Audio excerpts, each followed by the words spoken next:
Subscribe to Infidelity Tales Lab. Now let's begin. Mitchell Singleton had spent 15 years documenting the darkness that lived in ordinary people. His true crime documentaries had earned him 2 Emmy nominations and a reputation for getting closer to his subjects than anyone thought safe. He understood monsters because he'd sat across from them, listened to them justify the unjustifiable, watched them smile while describing horrors. That understanding came with a cost: a failed marriage, a strained relationship with his daughter, and the kind of paranoia that made him check the locks 3 times before bed. He was editing footage in his home office when Amber called. Her voice had that breathless quality that made his stomach tighten. "Dad, I need to talk to you about something important." She was 23, working at a marketing firm downtown, living in the apartment he helped her afford. After the divorce 5 years ago, their relationship had become a careful dance of weekly dinners and surface-level conversations. "Everything okay?" Mitchell closed his laptop, giving her his full attention. "More than okay. I've been seeing someone." "It's serious, Dad. Really serious." The happiness in her voice was unmistakable, and it terrified him. "How long?" "For months. We met online. I know what you're going to say, but it's different with Theodore. He's kind, successful, and Mom absolutely adores him." Mitchell's jaw clenched at the mention of Christina. His ex-wife had remarried 2 years ago to a dentist named Paul, lived in a pristine house in the suburbs, and had perfected the art of making Mitchell feel inadequate.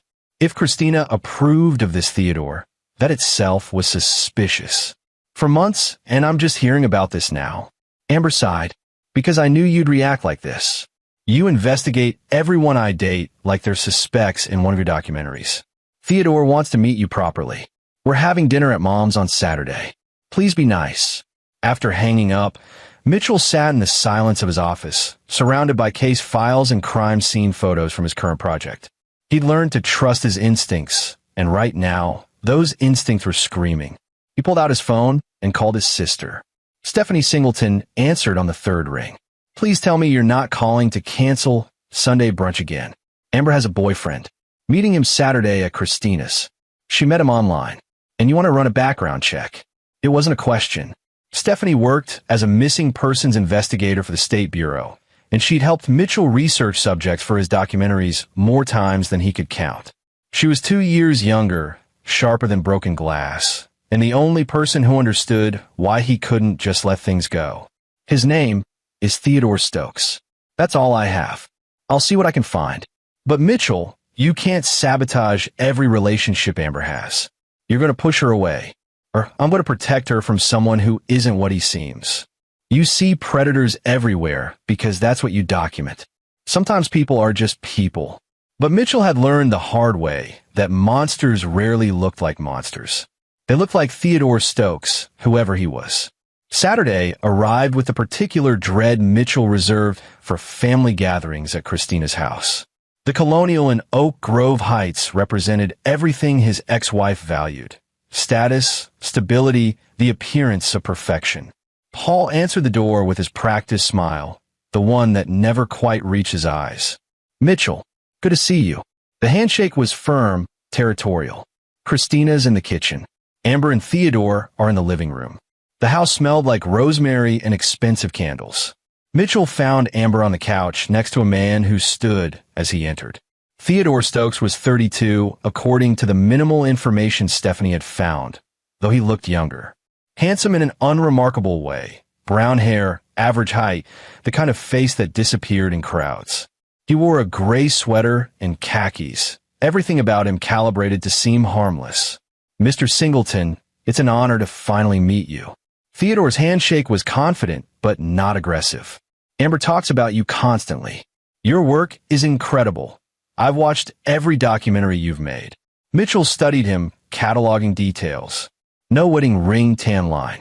Minimal online presence according to Stephanie's preliminary search. A job as a financial consultant that seemed legitimate but vague.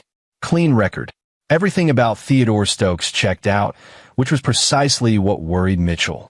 "Theodore was just telling me about the proposal for his consulting firm." Christina appeared, already championing this stranger. She looked happy in a way that had nothing to do with Paul. Apparently, he's brilliant with investment strategies.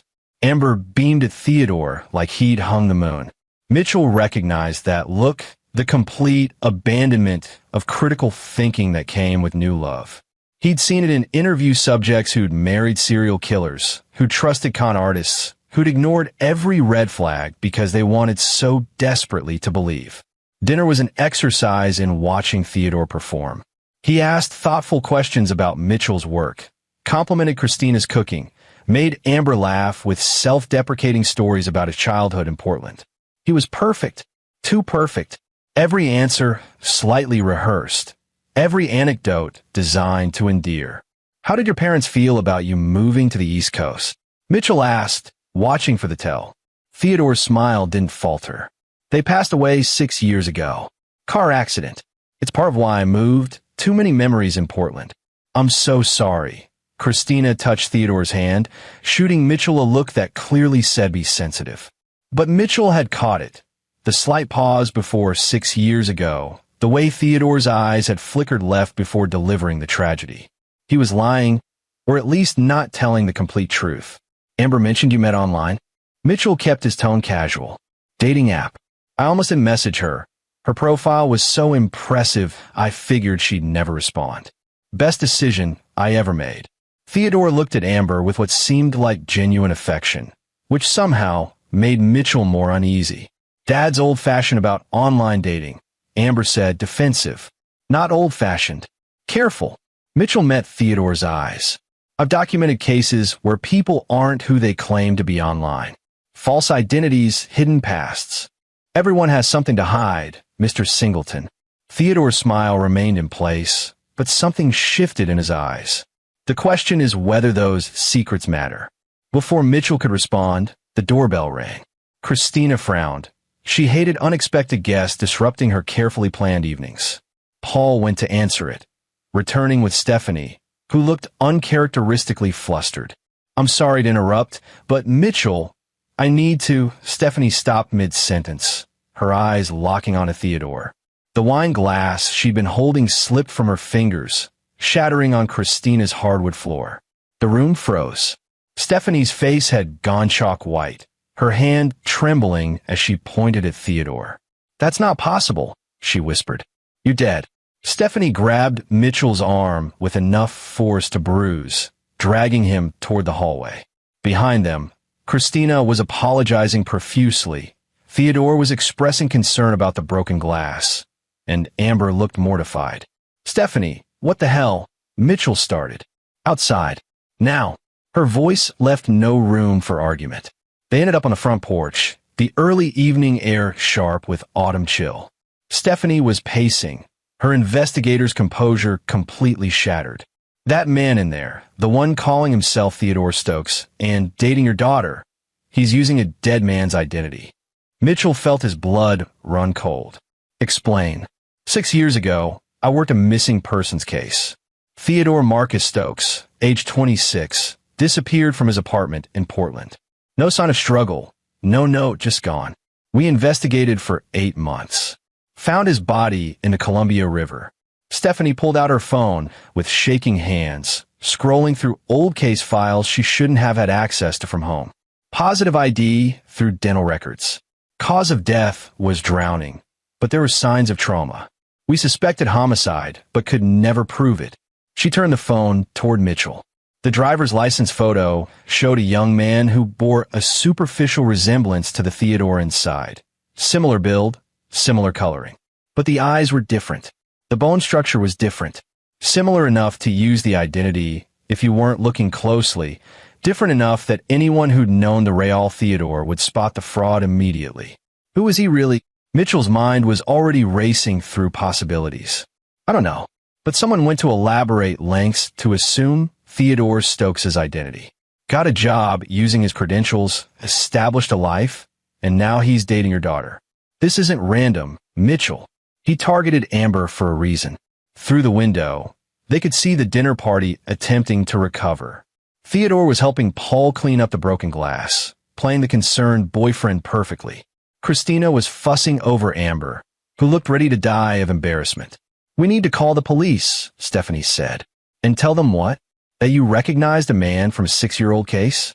He'll deny it, show his identification, and disappear before we can prove anything. Then Amber's in danger, and we've lost the advantage of him not knowing we know. So what do you suggest? Mitchell watched Theodore through the window, noting the way he'd positioned himself to keep both exits in view, the careful casualness of his body language. This was a man used to deception, practiced at it. I suggest we find out who he really is, what he wants, and why he chose my daughter. Then we destroy him. Stephanie studied her brother. This is why Christina left you. This obsessive need to control every situation. This is why I'm still alive. I've spent my career studying predators. Steph, I know how they think, how they operate. This man is dangerous, and he's in my daughter's life. I'm not going to wait around for him to make his move. If we're doing this, we do it my way. Legal by the book. Mitchell didn't respond. They both knew that if it came down to protecting Amber, he'd burn the book and dance on its ashes.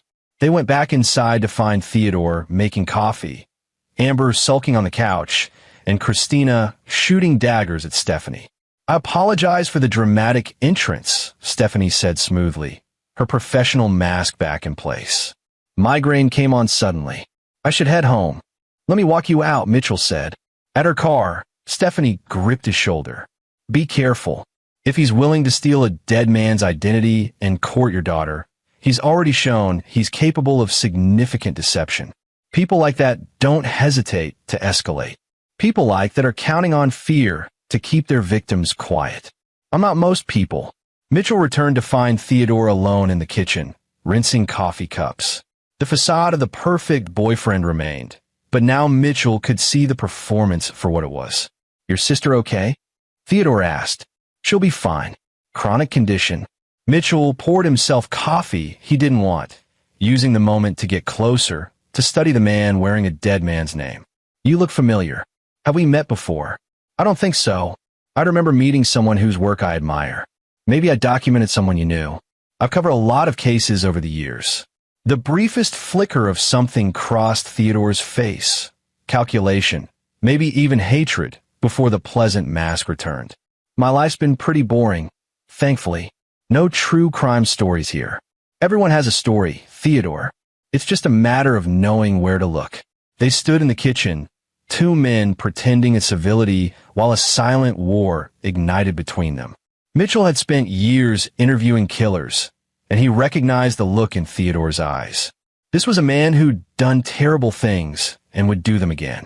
I hope you know how much I care about Amber, Theodore said quietly. I'd never do anything to hurt her. People who need to say that usually have something to hide. Theodore smiled, and for just a moment, the mask dropped entirely. What looked back at Mitchell was cold, empty, and utterly devoid of the charm he'd been projecting all evening. We all have secrets, Mr. Singleton. Even you. Especially you. Before Mitchell could respond, Amber appeared in the doorway. Dad, are you interrogating my boyfriend? Just getting to know him. The drive home was tense. Amber refused to speak to him, texting furiously, probably to Theodore, probably about what an overbearing father she had. Mitchell didn't care. He'd protected her from danger before, and he'd do it again, even if she hated him for it. Back at his house, Mitchell pulled out his laptop and started digging. Theodore Stokes, the real one, had been 26 when he disappeared. Worked as a financial analyst, degree from Portland State, no criminal record, well-liked by colleagues. His disappearance had been treated as voluntary at first, then as a missing persons case, finally as a probable homicide after they found the body. Stephanie had texted him the case files. Mitchell pored over them, looking for connections. The real Theodore had no link to Mitchell's work, no connection to any documentary he'd made, no obvious reason for someone to steal his identity and target Amber. Unless it wasn't about Theodore at all. Unless the dead man's identity was just a convenient mask for someone with a very different agenda. Mitchell pulled up his archive of past projects. 15 years of documentaries meant hundreds of interviews, thousands of people whose lives intersected with his work. Victims' families, investigators, criminals, lawyers, witnesses. Any one of them could have a grievance. His phone buzzed with a text from an unknown number. Stop digging, or Amber pays the price. Mitchell stared at the message, then slowly smiled. Theodore had made a critical mistake. He'd shown his hand too early, revealed that he was monitoring Mitchell's investigation. That meant he was worried, which meant Mitchell was on the right track. He texted back, "Come at me directly. Leave my daughter alone." The response was immediate. She was always the target. "You're just collateral damage." Mitchell felt rage surge through him, the kind of cold fury that had fueled his best work. This imposter thought he could threaten Amber? He'd clearly never studied Mitchell's documentaries closely enough. The monsters Mitchell documented always made one fatal error. They underestimated how far a parent would go to protect their child. He called Stephanie. "I need everything you have on Theodore Stokes' murder investigation. Every witness statement, every piece of evidence, every lead you couldn't pursue." Mitchell, he just threatened Amber. "This is happening whether you help me or not. I'd rather have you on my side." Stephanie was quiet for a long moment. "I'll send the files, but promise me you won't do anything stupid." "I promise I'll do whatever it takes." After hanging up, Mitchell opened a new document and began mapping out what he knew. Theodore, or whoever he really was, had gone to extraordinary lengths to build this false identity. That took planning, resources, and motive. People didn't steal dead men's identities on a whim. The question was, what did this man want? And why had he targeted Amber to get it? Mitchell's phone buzzed again. Another text from the unknown number. "You're wondering who I am. Keep wondering. By the time you figure it out, it'll be too late." But Mitchell was already 3 steps ahead, his mind cataloging possibilities, discarding unlikely scenarios, building profiles. This was what he did. He got inside the heads of people who hurt others. He understood their logic, their motivations, their weaknesses. And every predator had a weakness. Mitchell just had to find it before Theodore made his move. He worked through the night, cross-referencing the real Theodore's life against his own cases, looking for the connection he knew had to exist. Somewhere in these files was the answer. Somewhere in the past was the reason this man had chosen to destroy Mitchell's family. And when he found it, Theodore Stokes, or whatever his real name was, would wish he'd stayed dead. By dawn, Mitchell had consumed enough coffee to fuel a small army and filled 3 legal pads with notes. The file Stephanie sent painted a picture of the real Theodore Stokes, an ordinary man who'd been in the wrong place at the wrong time.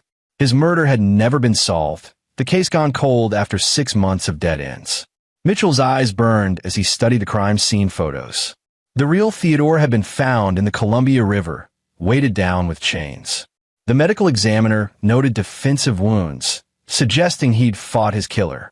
There was something ritualistic about the murder, the chains, the river, the complete erasure of the victim's identity before it was stolen. His phone rang at 6 a.m. Stephanie, sounding like she hadn't slept either. "I think I found something." The real Theodore Stokes had a roommate when he disappeared, guy named Damon Alexander. They'd known each other since college, worked at the same firm. After Theodore's disappearance, Damon left town. Just packed up and vanished. We tried to track him down for questioning, but hit walls everywhere. Mitchell's pulse quickened. "You have a photo?" "Sending it now." The image loaded on Mitchell's phone, a driver's license from 6 years ago, showing a man in his mid-20s. The face staring back at him was the same face that had sat at Christina's dinner table, the same face currently dating his daughter. Damon Alexander, Mitchell breathed. He didn't steal a stranger's identity. He killed his roommate and took his life.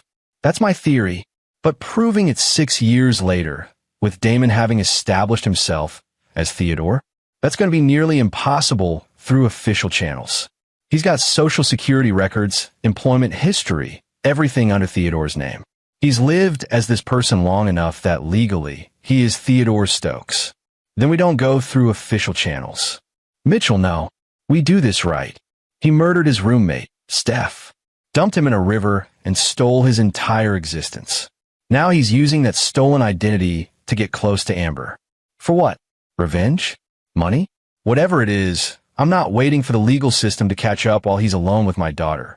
Mitchell hung up before Stephanie could argue further. He pulled up everything he could find on Damon Alexander. Born in Seattle, degree in finance from Portland State, same school as the real Theodore. They'd been roommates for 4 years before Theodore's death. On paper, Damon had been unremarkable. No criminal record, no red flags. But 6 years ago, Damon Alexander had effectively ceased to exist. His social security number hadn't been used, his driver's license had expired, his bank accounts had been closed. Every digital footprint had been carefully erased in the months following Theodore's murder. And then Theodore Stokes had resurged. New job in Philadelphia, new social media presence, new life. Damon hadn't just stolen an identity. He performed a complete transformation, living as his murdered roommate for 6 years. The question remained, why target Amber now? Mitchell opened his documentary archive again, this time searching for any connection to Seattle, Portland, or financial crime. His documentary, 3 years ago, The Banker's Betrayal, had exposed a Ponzi scheme that destroyed hundreds of lives. The architect of that scheme, Leonard Miles, had been from Seattle. He'd been convicted and sentenced to 20 years. Mitchell pulled up the trial transcripts, scanning through witness testimony. There, a junior analyst who testified against Leonard, providing the documentation that sealed the conviction. The analyst's name, Marcus Damon. Marcus Damon. Damon Alexander. It wasn't proof, but it was too close to be coincidence. Mitchell dug deeper. Marcus Damon had worked at the same Seattle investment firm as Leonard Miles. His testimony had been crucial, but it had also painted a target on his back. After the trial, Marcus had moved to Portland, changed his last name to his middle name, Alexander, and tried to disappear. But you couldn't hide from Leonard Miles's network. The man had connections, resources, people who owed him favors. Mitchell found a forum post from 5 years ago. Someone claiming Leonard's associates had put out contracts on key witnesses. Marcus Damon's name was on that list. So Damon had murdered his roommate Theodore and taken his identity to hide from Leonard's revenge network. He'd lived quietly as Theodore Stokes for years, probably thinking he'd successfully disappeared. Until Mitchell's documentary had aired. Until Damon had seen his own testimony broadcast to millions of viewers. Until he'd realized that the documentary filmmaker had made him visible again, had put his face back out into the world where Leonard's people could find him. And now Damon wanted payback. He'd researched Mitchell, found his weakness, Amber, and crafted the perfect revenge. Seduce the daughter, gain the family's trust, and destroy Mitchell from the inside. Mitchell's hands trembled as the pieces fell into place. This was his fault. His documentary had exposed Damon, had put him back in danger, had created the motivation for this elaborate scheme. His phone buzzed. Text from Amber. Theodore's taking me to dinner tonight. Don't call me. I need space from your paranoia. Mitchell immediately texted back. Don't go. I can explain everything. Amber, no. I'm done with your conspiracy theories. He's a good man, and you're trying to ruin this because you can't stand to see me happy. Mitchell called. Straight to voicemail. He tried again. Same result. She'd blocked him. He was reaching for his keys, ready to drive to Amber's apartment, when another text came from the unknown number. Dinner reservations at Rousseau's, 7 p.m. She'll be wearing the necklace I gave her. Try to interfere, and I'll make sure she finds out exactly what kind of man her father really is. All the corners you cut for your documentaries. All the lives you ruined for ratings. I've done my research too, Mitchell. Your daughter thinks you're a hero. Let's keep it that way. The threat was clear. Damon had dirt on Mitchell. Probably the morally gray areas every investigative documentarian operated in, that deals with sources, the manipulation of subjects, the times Mitchell had prioritized story over ethics. Released strategically, that information would destroy not just Mitchell's career, but Amber's image of him. Mitchell sat in his office, surrounded by the evidence of his life's work, and realized he was in checkmate. Damon had planned this perfectly. He'd become the boyfriend Amber loved, the man Christina championed. He'd positioned himself as the victim of Mitchell's baseless paranoia. If Mitchell exposed him now, Amber would think it was a desperate attempt to maintain control, unless Mitchell could prove Damon was a murderer. But how? The evidence of Theodore Stokes' murder was 6 years old and 3,000 miles away. Damon had successfully lived as Theodore for years. He had documentation, witnesses, a complete fabricated history. Mitchell pulled out his phone and called someone he'd sworn he'd never contact again. Jim Patton answered on the fourth ring. Mitchell Singleton. Figured I'd hear from you eventually. Jim had been Mitchell's primary source for the banker's betrayal, a former FBI agent who'd gone private after getting tired of bureaucracy. He specialized in finding people who didn't want to be found and making problems disappear. Mitchell had used him for the documentary, then distanced himself when Jim's methods proved too questionable. I need information on someone, Mitchell said, and I need it by tonight. Must be important for you to call me. Last time we spoke, you said my methods were ethically compromised. The situation has changed. Situation usually does. Jim's voice carried the satisfaction of being proven right. What do you need? Mitchell explained the situation: Damon Alexander, Theodore Stokes, the murdered roommate, the stolen identity, the threat to Amber. Jim listened without interrupting. 6-year-old murder, stolen identity, elaborate long-con revenge plot. This is way past information gathering, Mitchell. This is going to require action. I know, and you're okay with that? With what action might mean? Mitchell thought about Amber wearing the necklace from a murderer, sitting across from a man who'd killed his best friend to escape consequences. He thought about Damon's cold eyes when the mask had slipped, the empty promise that he'd never hurt Amber. I'm okay with whatever it takes. Then I'll see what I can find. But Mitchell, once we start down this road, there's no going back to ethical documentaries and Emmy nominations. You understand that. Find me something I can use. Today, after hanging up, Mitchell forced himself to think strategically. Damon was smart, patient, and had spent years planning this revenge. He wouldn't slip up easily. But every predator had an ego, and ego created exploitable weaknesses. Mitchell opened his laptop and began drafting an email to Damon's work account. Theodore Stokes' work account, technically. The subject line, documentary opportunity. The email was carefully crafted. Mitchell was working on a new project about successful financial consultants who'd rebuilt their lives after personal tragedy. Theodore's story, losing his parents, starting fresh on the East Coast, finding love despite past pain, was exactly the narrative he was looking for. Would Theodore be interested in being featured? It was bait. Mitchell knew Damon's ego wouldn't resist the opportunity to rub Mitchell's face in his own deception, to be interviewed by the man he was destroying, all while maintaining the Theodore facade. If Damon agreed, Mitchell would have him on camera, under lights, answering questions Mitchell controlled. And somewhere in that interview, the mask would slip. It always did. The response came within an hour. I'd be honored. How about tomorrow afternoon at your studio? Mitchell smiled grimly.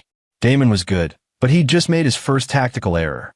He was so confident in his Theodore performance that he thought he could fool Mitchell even in an environment Mitchell controlled. Tomorrow afternoon, Mitchell would have Damon in his studio, away from Amber, under the scrutiny of cameras and lights. He'd conduct it like any other interview. Pleasant, professional, disarming. And then, when Damon was comfortable, Mitchell would start asking questions about Portland, about roommates, about the Columbia River. And when Damon's face flickered with recognition or fear or rage, it would all be on tape. But first, Mitchell had to get through tonight. Had to let Amber go to dinner with a murderer and trust that Damon wouldn't make his move yet. The revenge was too elaborate to rush. Damon wanted Mitchell to suffer, which meant keeping Amber safe until the moment of maximum impact. Mitchell texted Stephanie, I need you to follow them to Russo's tonight. Stay close but invisible. If anything feels wrong, you intervene immediately. Stephanie, already planning on it. I've got backup too, called in favors with 2 colleagues. We'll have eyes on her the entire night. That would have to be enough. Mitchell spent the rest of the day preparing for tomorrow's interview, researching Damon's life as Theodore, looking for the cracks in the foundation. Jim Patton called at 4 p.m. Found something interesting. Theodore Stokes' credit cards have been used exclusively on the East Coast for 6 years, except for one transaction. 3 years ago, right after your documentary aired, someone used his card at a bar in Portland, near where the Real Theodore used to live. Just one transaction, like someone got sloppy, got emotional, went back to the scene. You think Damon went back to Portland? I think he saw your documentary, panicked that his face was out there again, and went back to verify that Theodore's murder was still cold. The bartender from that night remembers a guy drinking alone, asking questions about old missing persons cases. said the guy seemed agitated, kept looking over his shoulder. Can you get me that bartender's statement? Already done. Sending it now.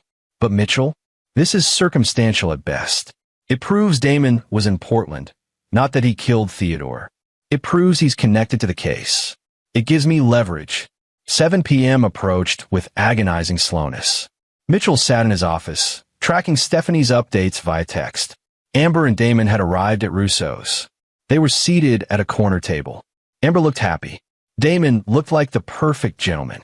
Mitchell pulled up the surveillance footage from his front door camera. He'd installed them after doing a documentary on home invasions. Damon had been to pick up Amber twice before, but Mitchell reviewed the footage anyway, looking for tells.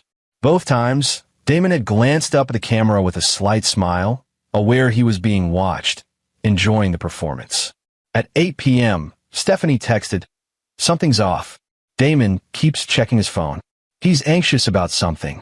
Mitchell's instincts flared. Damon was waiting for something or someone. He texted Stephanie, "Don't let Amber leave with him alone. Make up an excuse, any excuse." But before Stephanie could respond, Mitchell's doorbell rang. He approached cautiously, checking the camera feed. A man in a delivery uniform stood on his porch holding a package. Mitchell didn't open the door. "Leave it on the porch," he called through the intercom. "Requires signature, sir." Everything in Mitchell's body screamed danger. He pulled up the delivery company's tracking website. No packages scheduled for his address. The man on his porch was no delivery driver. Mitchell went to his safe, pulled out the handgun he'd purchased after interviewing a stalking victim 5 years ago. He'd never thought he'd actually need it. He opened the door with the chain still attached. "I'm not expecting any packages." The man's pleasant expression never changed. "Mr. Singleton, I have a message from an old friend. Leonard Miles sends his regards." Mitchell's blood froze.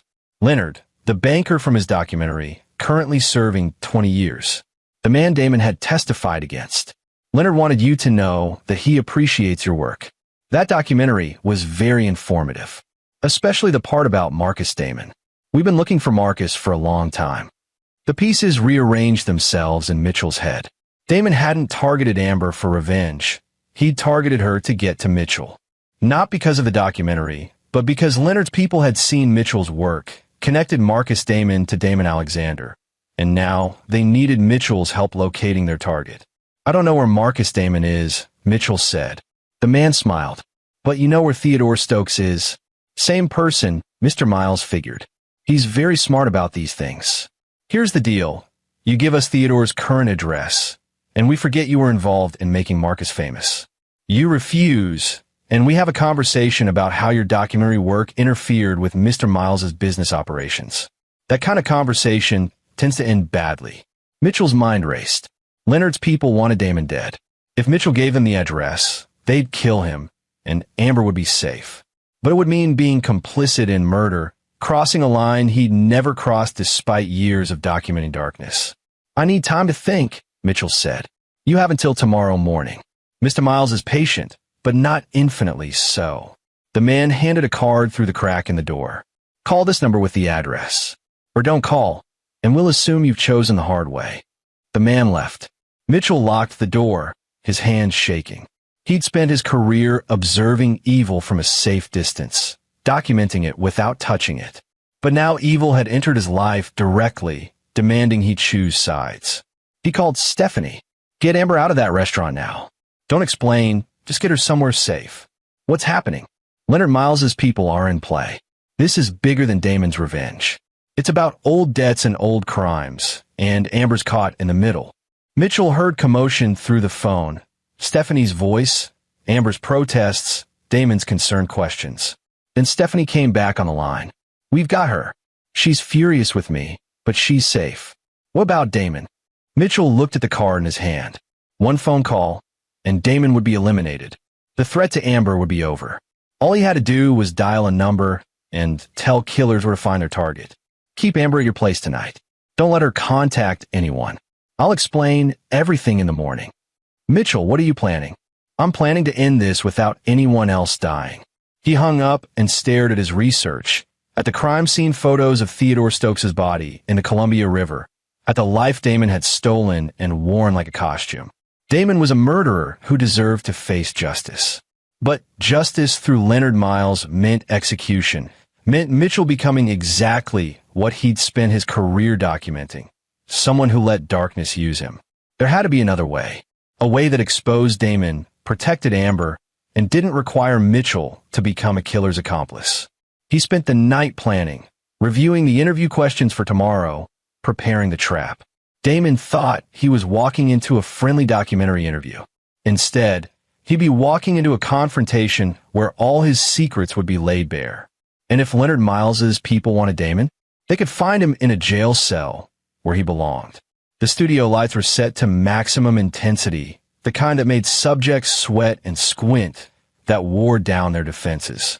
Mitchell had conducted hundreds of interviews in this space, and he knew exactly how to use environment as a weapon. Damon arrived at 2 p.m., still playing Theodore Stokes. He wore a crisp button-down shirt and expensive watch, every detail of his appearance calculated to project success and stability. "Mr. Singleton, I really appreciate this opportunity," Damon said, shaking Mitchell's hand with practiced ease. "When Amber told me her father wanted to interview me, I was honored." Mitchell gestured to the chair positioned directly under the lights. "Let's get you mic'd up. This shouldn't take more than an hour." As the production assistant, actually Stephanie wearing a crew t-shirt, fitted Damon with a microphone, Mitchell observed him. Damon was confident, comfortable, showing no signs of nerves. He thought he was in control. "So, we'll start with some basic background," Mitchell said once they were rolling. "Tell me about your childhood, your family." Damon launched into the Theodore Stokes story. Growing up in Portland, close relationship with his parents, their tragic death 6 years ago. He delivered it smoothly, with practiced emotion in all the right places. "That must have been devastating," Mitchell said. "Losing both parents at once. How did you cope?" "I moved away, started fresh. Sometimes geography helps with grief." "Did you have friends who helped you through that time? A roommate maybe?" The slightest pause. "I lived alone after they died. Needed the space to process." Mitchell leaned forward. "That's interesting, because I was looking at Portland records, and it seems like Theodore Stokes had a roommate right up until the month he disappeared. Guy named Damon Alexander. Did you know him?" The mask flickered, just for a second, but the camera caught it. I don't recall anyone by that name." "That's strange, because you two lived together for 4 years. Worked at the same company. By all accounts, you were best friends." Mitchell slid a photo across the table. The real Theodore Stokes and Damon Alexander together, arms around each other's shoulders, smiling at a company party. Damon stared at the photo, his composure cracking. "Where did you get this?" "Public records. Social media. The things people leave behind. You want to know what else I found? Theodore Stokes' body. In the Columbia River. Weighted down with chains. Dead 6 years ago, right around the time you say you started your new life. This interview is over." Damon reached for his microphone. "Sit down, Damon." Mitchell's voice was cold steel. "Or should I call you Marcus?"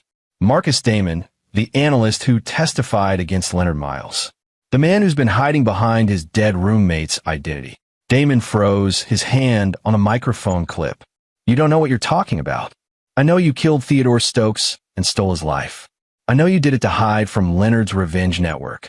I know you saw my documentary, panicked that your face was visible again, and decided to destroy me for it. I know you targeted my daughter as part of that revenge. Prove it." Damon's pleasant mask was completely gone now, replaced by something sharp and dangerous. "Prove any of that.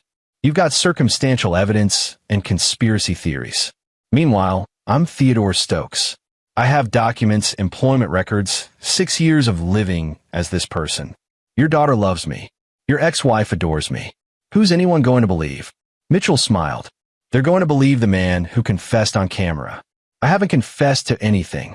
Not yet. But you will." Mitchell leaned back. "See, I understand people like you, Damon. I've interviewed dozens of killers, and they all share one trait. They need to be recognized. You spent 6 years hiding, pretending, living as someone else. That must be exhausting. Part of you wants someone to know how clever you've been. You think I'm going to break down and confess because you understand psychology? No, I think you're going to confess because Leonard Miles's people are already outside, waiting for my signal. They know who you really are, and they know I know where you are. Right now, I'm the only thing standing between you and them. Damon's face went pale. You're lying. Mitchell pulled out his phone, showed him the card from Leonard's messenger. They gave me until this morning to hand you over. I didn't call, but I also didn't say no. They're watching this building, Damon, waiting to see what I decide. You'd hand me over to killers? I'd hand over the man who threatened my daughter, but I prefer to hand you over to the police. So here's the deal. You confess on camera to killing Theodore Stokes. You explain everything, why you did it, how you've been living his life. And in exchange, I call my sister, who happens to be the missing persons investigator who worked Theodore's case, and you get protective custody. You face justice for murder, but you stay alive. And if I refuse, then this interview ends, you walk out of here, and Leonard's people handle it their way. You'll be in the Columbia River by tomorrow, just like Theodore. Damon sat silent, calculating. Mitchell could see the wheels turning, Damon trying to find a third option, the escape route. But Mitchell had spent all night closing those routes, anticipating every move. You're bluffing, Damon finally said. You're not the type to let assassins kill someone, even someone like me. You spent your career documenting justice, not vigilante murder. You're right. I'm not that type. Normally. Mitchell's voice hardened. But you threatened my daughter. You wormed your way into her life, made her care about you, all to hurt me. For that, I'd make an exception. The silence stretched. Finally, Damon laughed, a bitter sound without humor. You almost had me. The whole setup, the intimidation, the choice between confession and death. Very documentary filmmaker of you. But I know something you don't. What's that? Leonard Miles is dead. Heart attack in prison 3 months ago. There's no revenge network, no assassins waiting outside. You're bluffing with a hand that doesn't exist. Mitchell felt his stomach drop. Damon was right. He hadn't verified Leonard's status, had assumed based on the messenger's visit. If Leonard was dead, then who had sent that messenger? Damon stood, pulling off the microphone. Nice try, Mitchell. But you can't touch me. I'm Theodore Stokes, upstanding citizen with a perfect record. You're a paranoid documentarian with a history of obsessive behavior who's harassing his daughter's boyfriend. Who do you think people will believe? They'll believe the evidence. The Portland police will run your fingerprints, compare them to Damon Alexander's records. Damon Alexander's records were sealed and expunged as part of his witness protection agreement. Good luck accessing those. Damon smiled. I did my homework too, Mitchell. I've spent 6 years building this identity. You think I didn't prepare for every contingency? He headed for the door. Mitchell had one card left to play. I know about Seattle. Damon stopped. I know you weren't just Marcus Damon, analyst. You were Marcus Damon, Leonard's partner. You helped him run the Ponzi scheme. You stole millions from innocent people. And when it all came crashing down, you cut a deal, turned state's evidence, and testified against him to save yourself. Damon turned slowly. Prove it. I don't have to prove it. I just have to say it. On my platform, to my audience. Your face will be everywhere again, Marcus. And this time, it won't just be Leonard's people looking for you. It'll be the families you destroyed, the investors who lost everything, the victims who want justice. Where will you hide then? Steal another identity? Kill another roommate? You wouldn't. That's defamation. I'd sue you into oblivion. Sue away. Discovery would be very interesting, don't you think? Your lawyers would have to prove you're not Marcus Damon. That would require explaining who you really are. And once that process starts, once people start digging, Mitchell shrugged. You're intelligent enough to see where this goes. Damon's jaw clenched. What do you want? I want you away from my daughter. I want you out of our lives. And I want you to disappear. Really disappear this time, not steal someone else's identity. You leave tonight, you never contact Amber again. You start over somewhere far from here. Do that, and I keep my mouth shut. That's it? No confession, no police. I've spent my career believing in justice. But I also know the reality. The case against you is shaky. You might beat it, might slip through the system. And if you're free, you're a threat to Amber. This way you're gone, and she's safe. Damon studied him. How do I know you won't come after me once I leave? Because I don't care about you, Damon. I care about protecting my daughter. You disappear, that mission's accomplished. You stay, or you ever come back, and I dedicate every resource I have to destroying you. I'll expose Marcus Damon. I'll tie you to Theodore's murder. I'll make your life so toxic that you'll beg for witness protection again. Mitchell could see Damon weighing options, calculating risks. Finally, he nodded. I'll be gone by tomorrow. But Mitchell, your daughter will hate you for this. She loves me. When I disappear, she'll blame you for driving me away with your paranoia. You'll lose her over this. Maybe, but she'll be alive to hate me. That's a trade I'll make. After Damon left, Mitchell sat alone in the studio, the lights still blazing. Stephanie emerged from the control room. You let him go, she said. I know. He killed Theodore Stokes. He deserves to face trial. He deserves a lot of things. But proving he killed Theodore 6 years ago with circumstantial evidence, that's a gamble. And while we're gambling with the legal system, he's free to hurt Amber. This way he's gone. What about justice for Theodore? Mitchell thought about the young man in the photos, smiling next to his future killer. Sometimes justice is messy. Sometimes it's making sure the monster doesn't create more victims. And if he kills again, he won't. He survived this long by being careful. He'll disappear, build a new identity, live quietly. Men like Damon aren't serial killers. They kill out of necessity, not compulsion. He got what he needed from Theodore. He doesn't need to kill again. Stephanie shook her head. I hope you're right. So do I. But Mitchell wasn't right. And the messenger from Leonard Miles had been very real. 3 days after Damon's departure, Mitchell found another package on his doorstep. Inside was a burner phone with a single number saved. He called it. Mr. Singleton, the same voice from before. We appreciate your cooperation, but there seems to be a misunderstanding. When we asked for Theodore Stokes' address, we meant it. He didn't show up at the location you provided. He's gone. Left town. I kept my end. I didn't warn him you were coming. That's not acceptable. Mr. Miles, before his unfortunate passing, left very specific instructions. Marcus Damon needs to answer for his betrayal. We need him found. Mitchell's blood went cold. I'm not a bounty hunter. I don't know where he went. But you're a documentarian with extensive investigative resources. You found him once, you can find him again. You have 2 weeks. Find Marcus Damon. Give us his location, or we'll consider your documentary work an ongoing liability to our operations. The line went dead. Mitchell sat on his porch, holding the burner phone, realizing the terrible mistake he'd made. He'd thought letting Damon go would end the threat, but instead, he'd made himself responsible for hunting down a murderer for other murderers.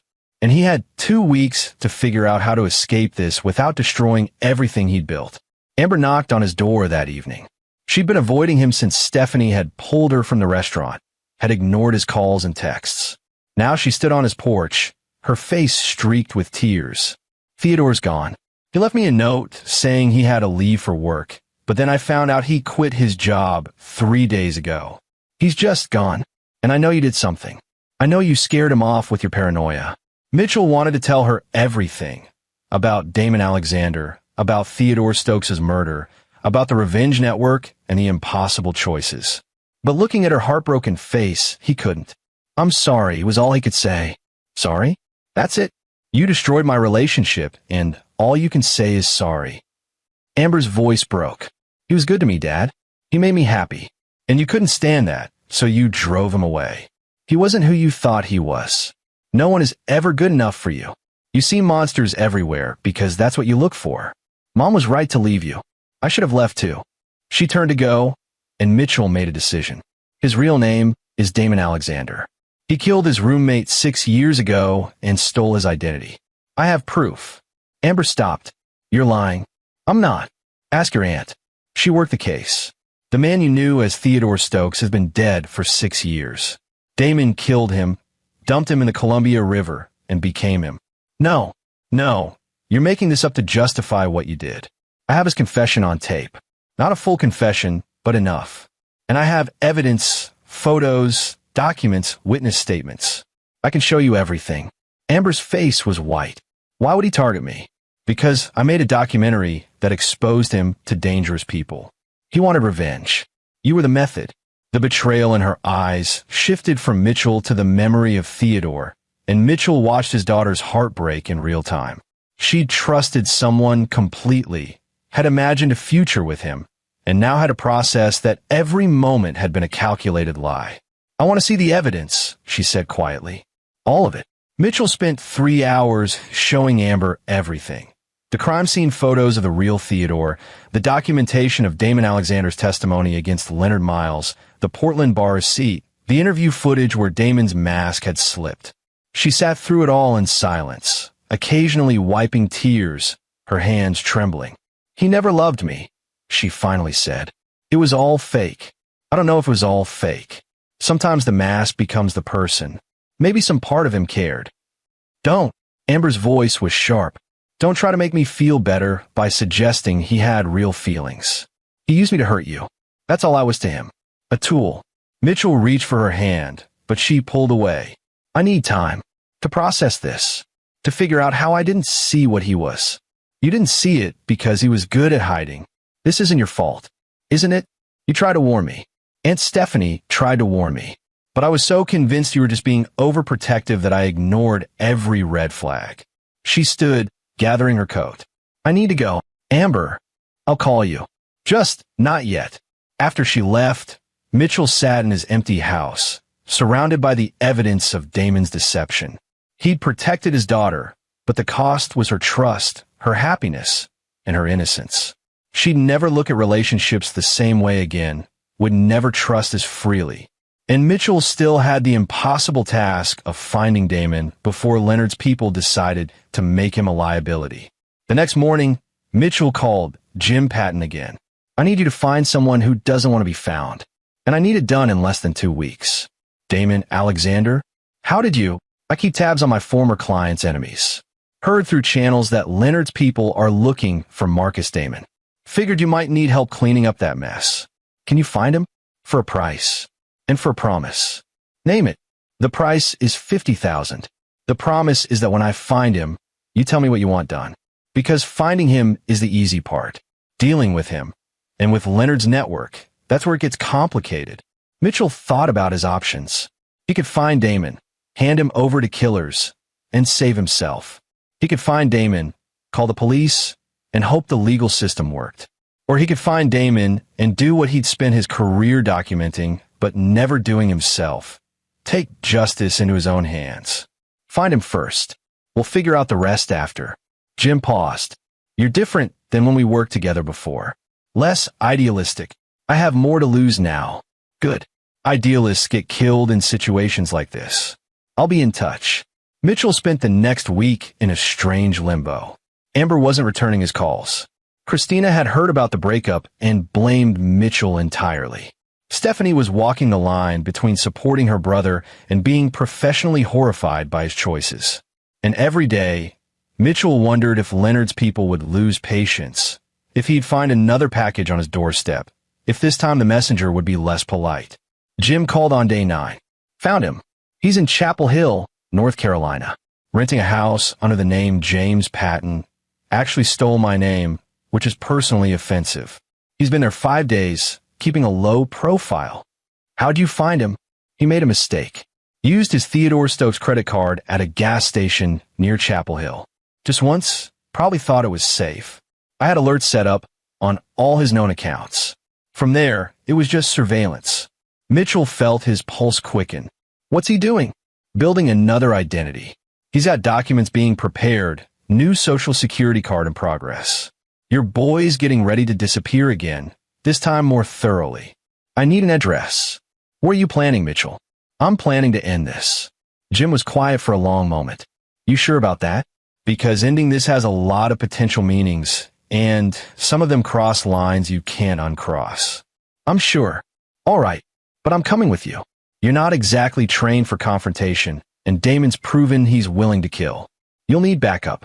They drove to Chapel Hill the next day, arriving at the small rental house Damon was using as a safe house. Mitchell watched through binoculars as Damon moved around inside, cooking dinner, watching TV, living a quiet domestic life while somewhere, the real Theodore Stokes' family still wondered what had happened to their son. "What's the play?" Jim asked. Mitchell pulled out his phone and dialed Damon's number, the one he'd used as Theodore. Damon answered on the 3rd ring. "It's Mitchell. We need to talk. A long pause. How did you find me? I'm a documentarian. Finding people is what I do. I'm outside your house right now. You can either invite me in, or I can call Leonard's people and let them know where you are. I thought we had a deal. I left, you stayed quiet. The deal changed when Leonard's network decided I'm responsible for delivering you. They gave me 2 weeks. Time's almost up. Another pause. What do you want? I want to offer you a third option. One where you don't die and I don't become complicit in murder. I'm listening. Let me in and we'll talk. Damon opened the door 5 minutes later, his face haggard. He'd lost weight, looked like he hadn't slept properly in days. The careful Theodore Stokes persona was completely gone, replaced by a man running on fear and adrenaline. You brought someone, Damon noted, looking at Jim. Insurance. In case you decide to try something stupid. They sat in Damon's sparse living room. Mitchell noticed the half-packed suitcases, the documents spread on the table. Another identity being constructed, another life being stolen from someone. Here's the situation, Mitchell began. Leonard's people want you dead. I can't stop that without giving them something. But I also can't live with handing you over for execution. So what's the third option? Mitchell pulled out a flash drive. On this drive is everything I have. Evidence of you killing Theodore Stokes, your real identity as Marcus Damon, your involvement in Leonard's scheme.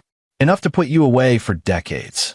And you're giving this to me because I'm not giving it to you. I'm giving it to the FBI, specifically to their organized crime division. In exchange for your testimony against Leonard Miles's remaining network, they'll give you real witness protection. New identity, new life, but this time official. Legal. Damon laughed bitterly. I testified against Leonard once. That's what got me into this mess. Which is why this time, you'll be protected properly. No more stolen identities, no more running. You give them everyone, names, operations, bank accounts. You help them dismantle Leonard's entire network. In exchange, you get a deal for Theodore's murder and real protection. Why would you do this? Help me after everything. I'm not helping you. I'm helping Theodore's family get closure, helping the FBI put away dangerous criminals, and helping myself sleep at night. You're just the vehicle. Mitchell leaned forward. But here's the thing, Damon. If you refuse this offer, I give Leonard's people your address. If you accept and then try to run, I'll find you again and do the same. Your only path to survival is cooperating. Damon stared at the flash drive. And Amber? What does she know? Everything. I showed her all of it. How is she? How do you think? You broke her heart as part of a revenge plot. She's devastated. Something flickered across Damon's face. Regret. Maybe even genuine pain. I didn't expect to. I thought it would be easy, just playing a role. But she was kind. She believed in me. No one's believed in me since before Leonard. Don't. Mitchell's voice was ice. Don't try to make this about feelings. You used my daughter. Own that. You're right. I did. And I'm sorry for what that's worth. It's worth nothing. But testifying, helping bring down the people who made you into this, maybe that's worth something. Maybe that's the closest you get to redemption. Jim stepped forward with a phone. FBI's on the line. They're ready to discuss terms. You got 30 seconds to decide. Damon looked at the flash drive, at Mitchell, at the half-packed suitcases representing another failed escape. Finally, he took the phone. This is Marcus Damon.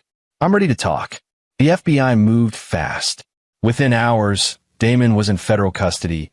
Mitchell's evidence was logged as part of a new investigation, and the wheels of justice that had seemed so impossible before were suddenly turning.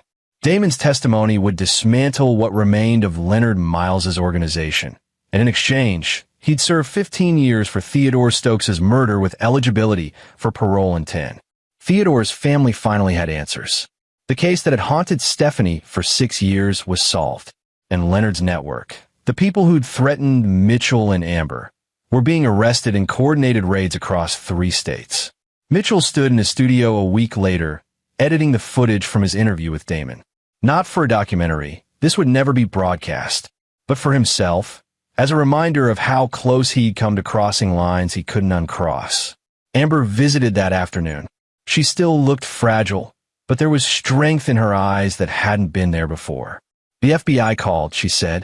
They need me to give a statement about my relationship with Damon, about what I observed.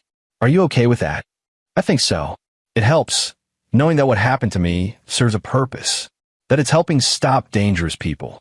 She sat across from Mitchell. I'm still angry with you. I know, but I also understand why you did what you did. You were protecting me, and you found a way to do it without just becoming one of the bad guys. That couldn't have been easy. It wasn't. Aunt Stephanie told me about Leonard's people, about the threats. You could have just handed Damon over to them. It would have been simpler. Simpler isn't always right. Amber smiled slightly. That's very dad of you to say. She stood, walked to the window, overlooking the city. I've been thinking about trust, about how Damon made me question everything. But you know what I realized? You've never lied to me. Even when the truth was hard, even when it would have been easier to keep secrets, you told me the truth. That matters. Mitchell joined her at the window. I'm sorry you had to learn about people like Damon the hard way. Maybe it's a lesson I needed to learn. I was naive. I wanted to believe in fairy tales and perfect boyfriends. Now I know better. She turned to him. But I also know that there are people who fight against the Damons of the world. People like you and Aunt Stephanie. That matters too. They stood in silence for a moment, watching the city below. I'm going back to therapy, Amber said, to process all this. But I was wondering if maybe we could start having our weekly dinners again. I'd like that. And maybe you could not investigate every person I date. I'll try to restrain myself. She hugged him then, and Mitchell felt something settle in his chest. He'd made mistakes, crossed ethical lines, put his family in danger through his work. But in the end, he protected what mattered most. 3 months later, Mitchell sat in a federal courtroom watching Damon testify against the last of Leonard's network. Damon looked different in the prison orange jumpsuit, smaller somehow, less threatening. He caught Mitchell's eye once during a recess and nodded slightly. Not gratitude exactly, more like acknowledgement. Two men who'd been caught in an impossible situation and found a way out that didn't require either of them to become monsters. The trial lasted 4 weeks. Mitchell documented none of it. Some stories weren't meant to be told to an audience. Some darkness was personal. On the final day, the judge sentenced the last of Leonard's associates to 25 years. As they led him away, he looked at Mitchell and smiled. Your documentary started all this, you know. Exposed Marcus, set everything in motion. You think you're a hero, but you're just as complicit as any of us. Mitchell didn't respond, because maybe the man was partially right. Maybe Mitchell's pursuit of truth had consequences he hadn't foreseen. Maybe documentarians were never as separate from their subjects as they wanted to believe. But he'd also learned something through this nightmare. The difference between documenting evil and becoming it was the choices you made when tested. When Mitchell had been given the option to hand Damon over to killers, to become complicit in murder, he'd found another way. Imperfect, messy, but ultimately just. That night, Mitchell deleted the footage from his interview with Damon. Some stories didn't need to be told. Some truths were better left in sealed evidence lockers and confidential FBI files. He called Amber. Dinner tomorrow. Your place or mine? How about Neutral Ground? That new Italian place downtown. It's a date. But Dad, if you try to background check the waiter, I'm leaving. Mitchell laughed. Deal. As he hung up, Mitchell looked around his studio at the files and footage representing 15 years of documenting darkness. He'd spent his career getting close to monsters, understanding them, showing audiences the human face of evil. But he'd never been closer to darkness than he had been these past months. And he'd learned that the real battle wasn't documenting evil. It was recognizing when it touched your life directly and choosing to fight it without becoming it. The next documentary would be different, Mitchell decided. Less about the darkness in others, more about the light people found to fight it. The victims who became advocates, the survivors who helped others heal, the ordinary people who chose courage over comfort. Because in the end, that was the story worth telling. Not the monsters Mitchell had spent years documenting, but the people who refused to become monsters despite every reason to do so, including himself. Amber called him the next evening with news. I got a promotion. Senior Marketing Associate. They said my work on the Johnson campaign showed initiative and leadership. That's wonderful. I'm celebrating by taking a solo trip to Portland. I know that sounds weird, but I need to see the place where the real Theodore lived. Maybe visit his grave. Pay respects to the person Damon erased. Mitchell understood. Do you want company? No. I need to do this alone. Process everything. Figure out who I am after all this. You're the strongest person I know. I learned from watching you. Even when I was mad at you, even when I didn't understand your choices, I saw how you faced impossible situations and found a way through. That's what I'm trying to do now.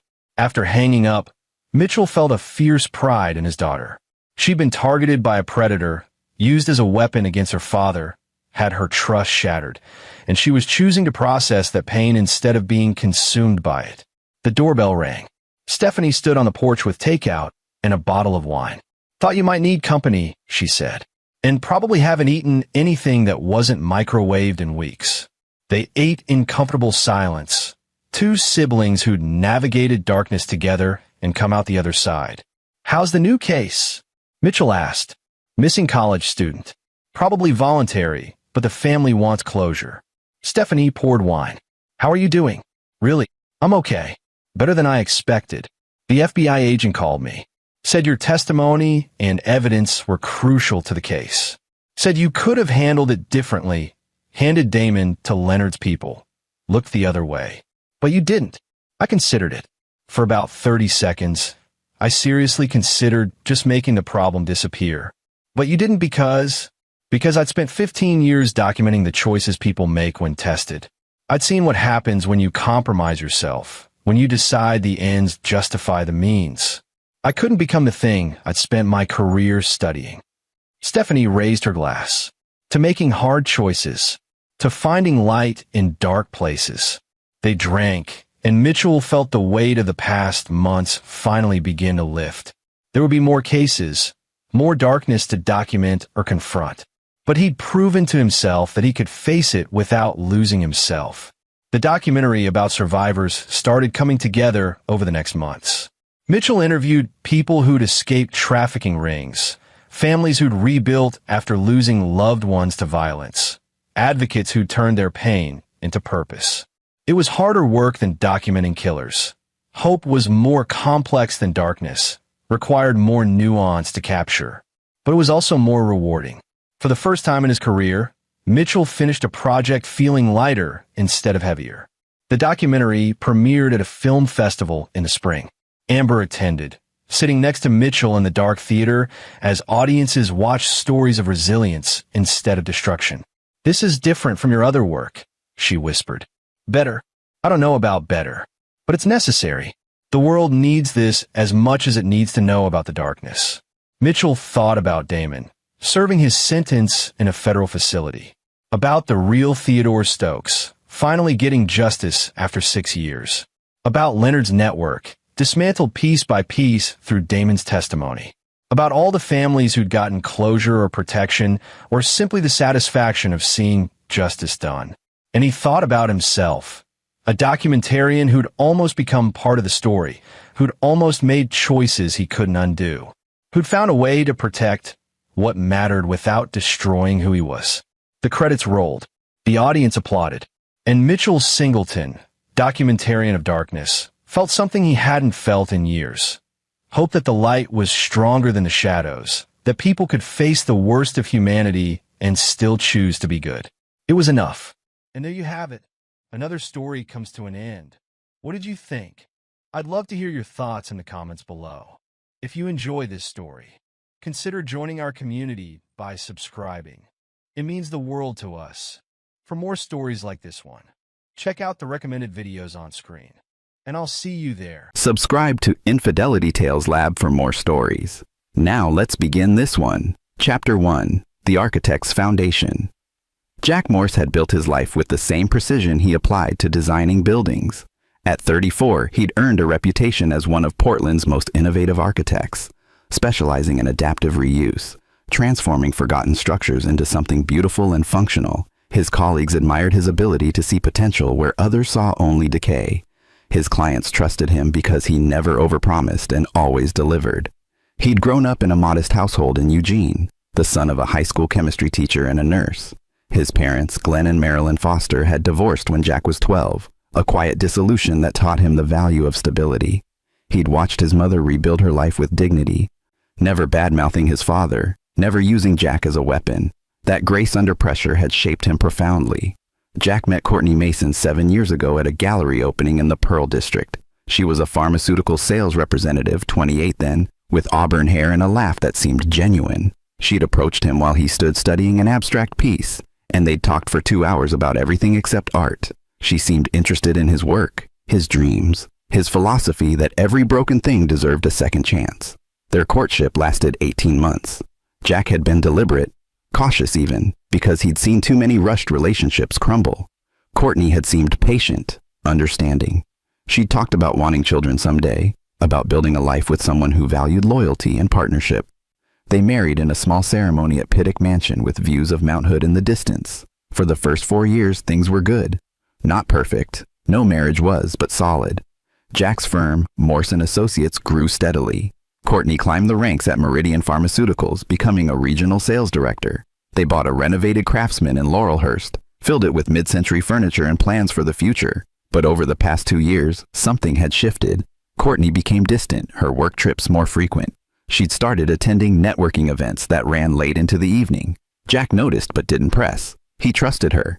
He'd built their entire relationship on that foundation. Until Dr. Harvey Carr made a phone call that shattered everything. It was a Tuesday morning in late October. Jack had been in his home office, reviewing blueprints for a warehouse conversion downtown when his phone rang. "Mr. Morse? This is Dr. Carr from Cedar Hills Medical. I need you to come to my office this afternoon, alone." Jack's stomach tightened. "Is Courtney okay? She had her physical yesterday." "She's fine. Physically, she's fine. But there's something I need to discuss with you. In person. 2 o'clock. Don't mention this call to your wife." The urgency in the doctor's voice made Jack's hands go cold. He arrived at the medical office at 1:55 p.m., his mind racing through worst-case scenarios. Cancer. A genetic disorder. Something that would require them to fight together, to prove the strength of their partnership. Dr. Carr was in his early 50s, with graying temples and the kind of weathered face that suggested he'd delivered difficult news many times. He stood when Jack entered, gesturing to a chair before closing the door, locking it. "Mr. Morse, what I'm about to share with you, I've spent the last 18 hours debating whether I'm violating patient confidentiality, but my conscience won't allow me to stay silent." He sat across from Jack, his expression grave. "Your wife is 12 weeks pregnant." Jack's heart leaped. They'd been trying for a year. Courtney had seemed discouraged after each negative test, but maybe that should be good news. Dr. Carr continued, his voice heavy, except for one critical detail. He pulled out a manila folder, extracting an ultrasound image and a lab report. "I'm a thorough physician, Mr. Morse. When I perform prenatal care, I run a complete panel, including genetic screening for the father's potential hereditary conditions." He slid the papers across the desk. "The fetus shows genetic markers that are incompatible with you being the biological father. Specifically, there are ethnicity indicators present that don't match your Scandinavian and Irish heritage." Dr. Carr's jaw tightened. "Your wife listed you as the father on her intake forms, but the DNA tells a different story." Jack stared at the ultrasound image. A small, grainy figure, not his child. "How certain are you?" 100%. The markers are definitive." Dr. Carr leaned forward. "Mr. Morse, I'm telling you this now because I've seen situations like this before. If you confront her immediately, she'll have time to construct a narrative, to manipulate the situation. You need evidence. You need time to protect yourself legally and financially." Jack's mind was reeling, but beneath the shock, something else emerged. The same analytical clarity that made him excellent at his work. He'd spent his career identifying structural weaknesses before they caused collapse. "Why are you helping me?" Dr. Carr's expression darkened. "Because 3 years ago I discovered my own wife's affair when I found text messages on a shared iPad. She was pregnant with another man's child. She convinced half our friends that I was a controlling monster who drove her away. I lost almost everything in the divorce. I won't watch another man get blindsided." Jack nodded slowly, his emotions locked behind a wall of ice-cold focus. "What do I do?" "First, act normal, completely normal. When she tells you about the pregnancy, and she will, you celebrate. You don't question anything." Dr. Carr pulled out a business card. "Second, you call this attorney, Patrick Day. He's the best divorce lawyer in Oregon and he understands how to build a case. And third, you document everything. Every late night, every unexplained absence, every lie. You build an airtight record of her deception. And when you're ready, when you have every piece of evidence you need, Dr. Carr's eyes went hard. You make sure she can't destroy you the way my ex-wife tried to destroy me. Jack pocketed the business card, his mind already several steps ahead. He'd spent years learning how to take broken foundations and make them whole again, but he'd also learned when a structure was beyond saving, when the only option was controlled demolition. Thank you, Dr. Carr. I won't forget this. As Jack drove home, he didn't cry, he didn't rage. Instead, he began to plan. Chapter 2. The Performance. Jack pulled into the driveway at 5:47 p.m., his face a mask of casual normalcy. The front door opened before he reached it. Courtney stood in the threshold, wearing the smile he'd once found irresistible. Now it looked like a costume. "Hey you," she said, kissing his cheek. "How was your day?" "Productive. Finalized the designs for the Morrison project." He moved past her into the house, setting his messenger bag on the entryway table.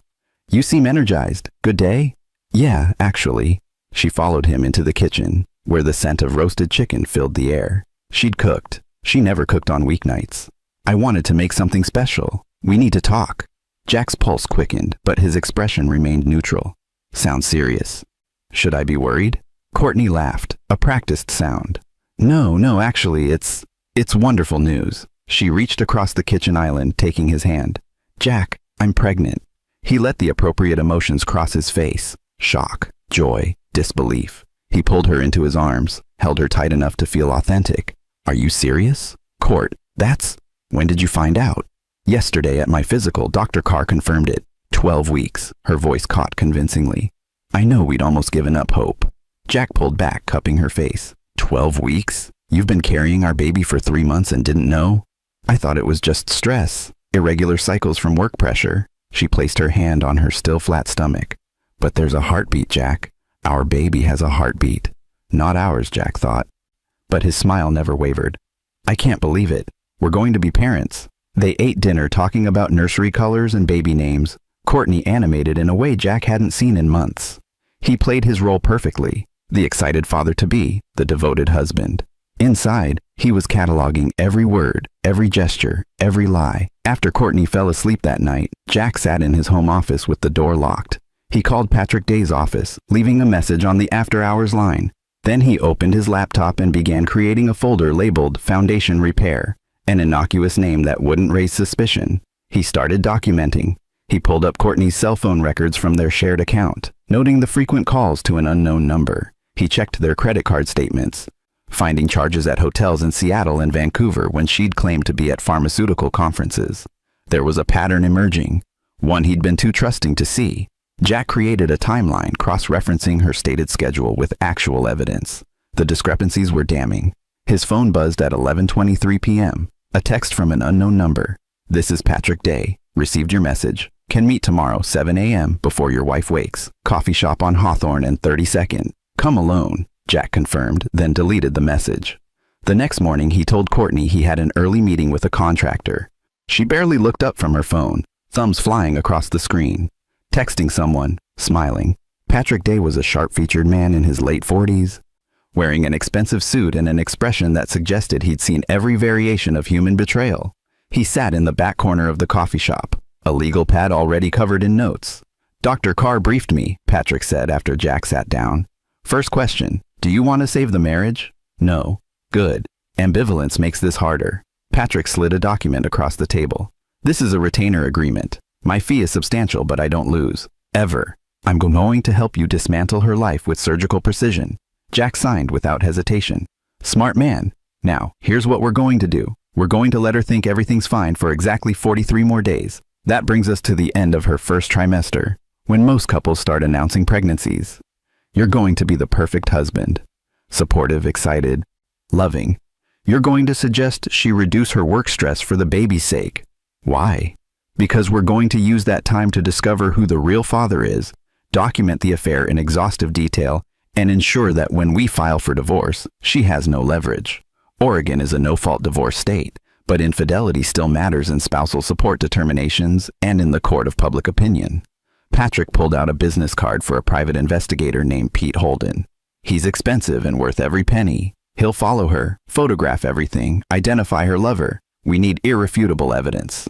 What about the pregnancy? That's actually our nuclear option. A paternity test will definitively prove infidelity. But here's the beautiful part.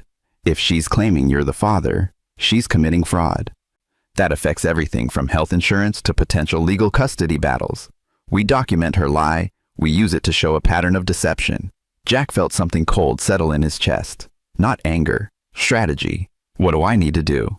Be perfect. Be so perfect that when this ends, everyone will know you tried everything. When she's exposed, you'll be the victim, the betrayed husband. That narrative is crucial. Patrick's eyes glinted. And Jack? When the time comes, we're not just going to divorce her. We're going to make sure she pays for every lie. Over the next 6 weeks, Jack became the husband Courtney had always claimed to want. He came home early. He rubbed her feet. He researched prenatal vitamins and read books about fetal development. He suggested she cut back on the stressful work trips. Use the pregnancy as a reason to delegate. Courtney seemed relieved, even grateful. The guilt must have been exhausting. Meanwhile, Pete Holden worked. The investigator was a former FBI agent, methodical and relentless. He followed Courtney to a boutique hotel in Northwest Portland, where she met a man Jack didn't recognize. Tall, athletic, with an expensive watch and arrogant posture. The photographs were damning. Courtney and the man entering the hotel together. Emerging 2 hours later, kissing in the parking garage. Pete identified him within 48 hours. Andrew Daniels, a pharmaceutical sales rep from a rival company. 31 years old, married to a woman named Dorothy Sullivan. No children. He'd been working Courtney's territory for the past year. The affair had started at a medical conference in San Diego 14 months ago. Jack studied Andrew's social media, his public profiles. The man posted motivational quotes and pictures from exotic vacations. He wore expensive clothes and drove a leased BMW. Everything about him screamed shallow ambition. Patrick Day smiled when Jack delivered the intelligence. Perfect. Now we wait for the right moment. Chapter 3. The Scaffold. December arrived with cold rain and the pretense of holiday joy. Courtney started showing, a small bump that she displayed proudly at the company Christmas party. Jack stood beside her, accepting congratulations from colleagues who had no idea they were celebrating a lie. Jack's mother, Marilyn, visited for a weekend. She pulled Jack aside in the kitchen while Courtney napped. "Something's wrong," Marilyn said quietly. She'd always been perceptive. "You're too controlled, Jack. Too perfect." "What's happening?" Jack considered lying, but his mother deserved better. "I can't tell you everything yet, but I need you to trust me. And when the time comes, I need you to be ready to support me publicly." Marilyn's expression shifted from concern to understanding. She'd been through her own divorce, her own betrayal. "Whatever you need, just don't let her make you bitter. Don't let her poison who you are." "She won't," Jack promised. "I'm not interested in bitterness. I'm interested in justice." The week before Christmas, Patrick Day called with an update. "We've got something interesting. Andrew Daniels filed for separation from his wife 3 weeks ago. Seems he's making moves to be with Courtney." "Does Courtney know?" "Our surveillance suggests they've been discussing it. There's talk of them leaving their respective spouses. Starting fresh. Very romantic." Patrick's voice dripped sarcasm. "Which means we need to accelerate our timeline. If she files for divorce first, she controls the narrative. What's the plan?" "Christmas is in 9 days. You're going to give Courtney the perfect holiday. But on December 27th, when she thinks everything's secure, we're going to file first. We're going to serve her at her office, in front of her colleagues. Maximum impact." Jack felt a flicker of something, not quite satisfaction, more like the calm before controlled demolition. "Why public?" "Because Andrew Daniels works for a competitor. If word gets out that Courtney's been sleeping with him, sharing confidential information, which our investigation suggests she has, both of them face professional consequences. It's not just a divorce. It's career destruction." Jack spent Christmas Eve assembling a crib he'd never use, watching Courtney open presents under a tree decorated with ornaments from their 7 years together. She gave him an expensive watch and a card that read, "To the father of my child, I love you." He gave her diamond earrings and a kiss that tasted like ashes. On December 26th, Pete Holden delivered his final report. 73 pages of documented infidelity. Photographs, hotel receipts, text message records obtained through legal discovery tools. There was even evidence that Courtney had been billing personal trips as business expenses, defrauding her company. Patrick Day reviewed the file with the focus of a surgeon examining x-rays. "This is more than we need. We could bury her in civil court and criminal court if we wanted." "I don't want her in prison, Jack said. I want her to lose everything that matters to her. Career, reputation, the fantasy she's built with Andrew. Then that's what we'll deliver. December 27th dawned clear and cold. Jack kissed Courtney goodbye before she left for the office, told her he loved her. She smiled, said it back. The lie came so easily to her now. At 10:47 a.m., a process server walked into the Meridian Pharmaceuticals regional office and asked for Courtney Mason. She was in a meeting with her sales team, 12 people who respected her, trusted her. The server handed her the divorce petition in front of all of them. Courtney's face went white as she scanned the first page. Irreconcilable differences. Fraud. Infidelity. Request for paternity testing of unborn child. Jack's phone rang at 11:03 a.m. Courtney screaming. "What the fuck is this, Jack? You're divorcing me? You're questioning—" "I know the baby isn't mine," Jack said calmly. "I've known since October. I know about Andrew Daniels. I know about every hotel, every lie, every time you looked me in the eye and pretended to be faithful." Silence. Then quieter, more dangerous. "You can't prove anything. Dr. Harvey Carr ran a genetic screening. The baby has ethnicity markers inconsistent with my DNA. We have 14 months of documented evidence of your affair. Hotel receipts, photographs, text messages." Jack's voice remained level, emotionless. "You're not going to gaslight me, Courtney. You're not going to manipulate this. You played a game. And you lost." She started crying. Real tears this time, born of panic. "Jack, please. We can work through this. I made a mistake, but we can—" "There's no we anymore. My attorney will contact you about asset division and the timeline for divorce proceedings. Oh, and Courtney, Andrew's wife received the same evidence this morning. I thought she deserved to know too." He hung up. Within an hour, Courtney's boss called her into his office. Questions about expense reports, about potential conflicts of interest with Andrew Daniels, about whether she'd been sharing proprietary information with a competitor. By the end of the day, she was on administrative leave pending an internal investigation. Andrew Daniels wasn't so lucky. His company fired him immediately, citing morality clauses in his contract. Jack sat in his office that evening, watching the rain streak his windows, feeling nothing but a cold satisfaction. The foundation had been removed. Now came the demolition. Chapter 4. The Fracture. The first weeks of January were a special kind of hell, but Jack navigated them with the precision of a demolition expert who knew exactly which walls to bring down first. Courtney had moved out of their Laurelhurst home on New Year's Eve, taking only her clothes and personal items. Her attorney, a hastily hired shark named Ron French, tried to argue for temporary spousal support and half the house's value. Patrick Day shut him down with the evidence of fraud and the upcoming paternity test. "Your client committed marriage fraud, Patrick." Fraud, Patrick told Ron during their first mediation. "She's carrying another man's child while billing my client's insurance for prenatal care. That's healthcare fraud. She's been expensing personal trips with her lover as business costs. That's embezzlement. My client is being generous by not pressing criminal charges."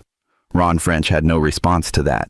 The paternity test was scheduled for January 15th, performed by an independent lab. Jack didn't attend. He didn't need to witness what he already knew. The results came back 4 days later, 0% probability of paternity. Patrick filed the results with the court, along with a motion to recoup all medical expenses Jack's insurance had covered. But Jack's real move was more subtle, more devastating. He'd spent years building relationships in Portland's tight-knit professional community. He knew reporters, business owners, community leaders, and he knew that Courtney's career depended on her reputation. Jack didn't have to say anything directly. He simply made sure that certain people knew certain facts. A journalist friend happened upon court filings that were public record. A pharmaceutical industry newsletter received an anonymous tip about potential ethics violations at Meridian Pharmaceuticals. By January 20th, the story was everywhere. Pharmaceutical executive's affair leads to fraud investigation. Courtney called him hysterical. "You're destroying my life." "No," Jack said calmly. "You destroyed your own life. I'm just making sure people know the truth. I'm pregnant, Jack. I'm carrying a child, and you're carrying Andrew Daniels' child. A man who, I understand, has also stopped returning your calls." Silence. "See, that's the thing about men like Andrew," Jack continued. "They love the thrill of an affair. But when there are real consequences, they run. He's already filed for bankruptcy to protect his assets from his wife's divorce settlement.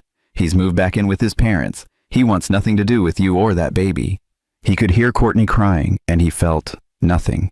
Not pity, not anger, just cold satisfaction. "You could have just left me," she sobbed. "Filed for divorce quietly. Why are you doing this? Because you didn't just cheat, Courtney. You tried to trap me with another man's child. You were going to let me raise that baby believing it was mine. You were going to build an entire life on that lie. Jack's voice hardened. You made your choices. Now you live with the consequences. Meanwhile, Jack had begun rebuilding his own life. He threw himself into his work with renewed intensity, taking on a project that had been sitting in proposal limbo, the adaptive reuse of an old church into a community arts center. The project brought him into contact with Hope Hopkins, the director of the nonprofit that would run the center. She was 42, with silver-streaked dark hair and eyes that had seen hardship but hadn't gone hard. She was divorced herself, raising a teenage daughter alone after her ex-husband abandoned them for a younger woman. Hope didn't know about Jack's divorce drama. She was one of the few people in his orbit who wasn't connected to that world. She treated him like a professional, respected his work, challenged his ideas. One evening in late January, they were reviewing blueprints in what would become the main gallery. Hope studied his design for converting the old sanctuary, then looked up with a slight smile. You see potential in broken things, she observed. It's what I do. Buildings or people? Jack paused. Both, I suppose, though people are harder to renovate, because they have to want to change. Hope rolled up the blueprints. My ex-husband never wanted to change. He wanted everything easy, everything exciting. When our life got hard, when our daughter was diagnosed with diabetes, when money got tight, he found someone who didn't represent responsibility. How'd you survive it? Badly at first. I wanted revenge. I wanted him to suffer. Hope leaned against what had once been an altar. But then I realized the best revenge was building something beautiful without him. This center, he mocked my dream of creating it, said it was a waste of time. Now it's happening, and he's not part of it. Jack found himself genuinely smiling for the first time in months. That's a good philosophy. It's the only one that doesn't poison you. The conversation stayed with Jack as he drove home that night. He'd been so focused on dismantling Courtney's life that he hadn't thought much about what came after, about rebuilding his own foundation. But that rebuilding would have to wait, because in early February, Courtney made a move that changed everything. Chapter 5. The Crack. February 3rd started like any other day in Jack's new normal. Coffee at 6 a.m., gym by 6:30, in the office by 8 a.m. He was reviewing structural calculations when Patrick Day called. We have a problem, Patrick said without preamble. Courtney's attorney filed a motion yesterday alleging that you psychologically abused her throughout the marriage. They're claiming coercive control, gaslighting, and that the stress you caused contributed to her seeking comfort elsewhere. Jack felt ice water in his veins. She's trying to flip the narrative. Exactly. Ron French is smarter than I gave him credit for. They're arguing that you systematically isolated her, monitored her communications, and created an environment where she felt trapped. They're painting the affair as an escape from an abusive marriage. That's insane. I have evidence. Evidence of her affair, yes, but they're not denying the affair. They're recontextualizing it. In the court of public opinion, a desperate woman escaping an abuser is sympathetic. You become the villain. Jack's mind raced. He'd been so focused on exposing Courtney's infidelity that he hadn't anticipated her going on offense. What do? We need character witnesses. People who can testify to your actual character, to the reality of your marriage. Friends, family, colleagues. Can you provide that? Jack thought of his friends. Most of them shared with Courtney. She'd been charming, social, the one who organized dinner parties and maintained relationships. He'd been the quiet one, focused on work. I'll make a list, Jack said. But when he started compiling names, he realized how isolated he'd become. His college friends had scattered across the country.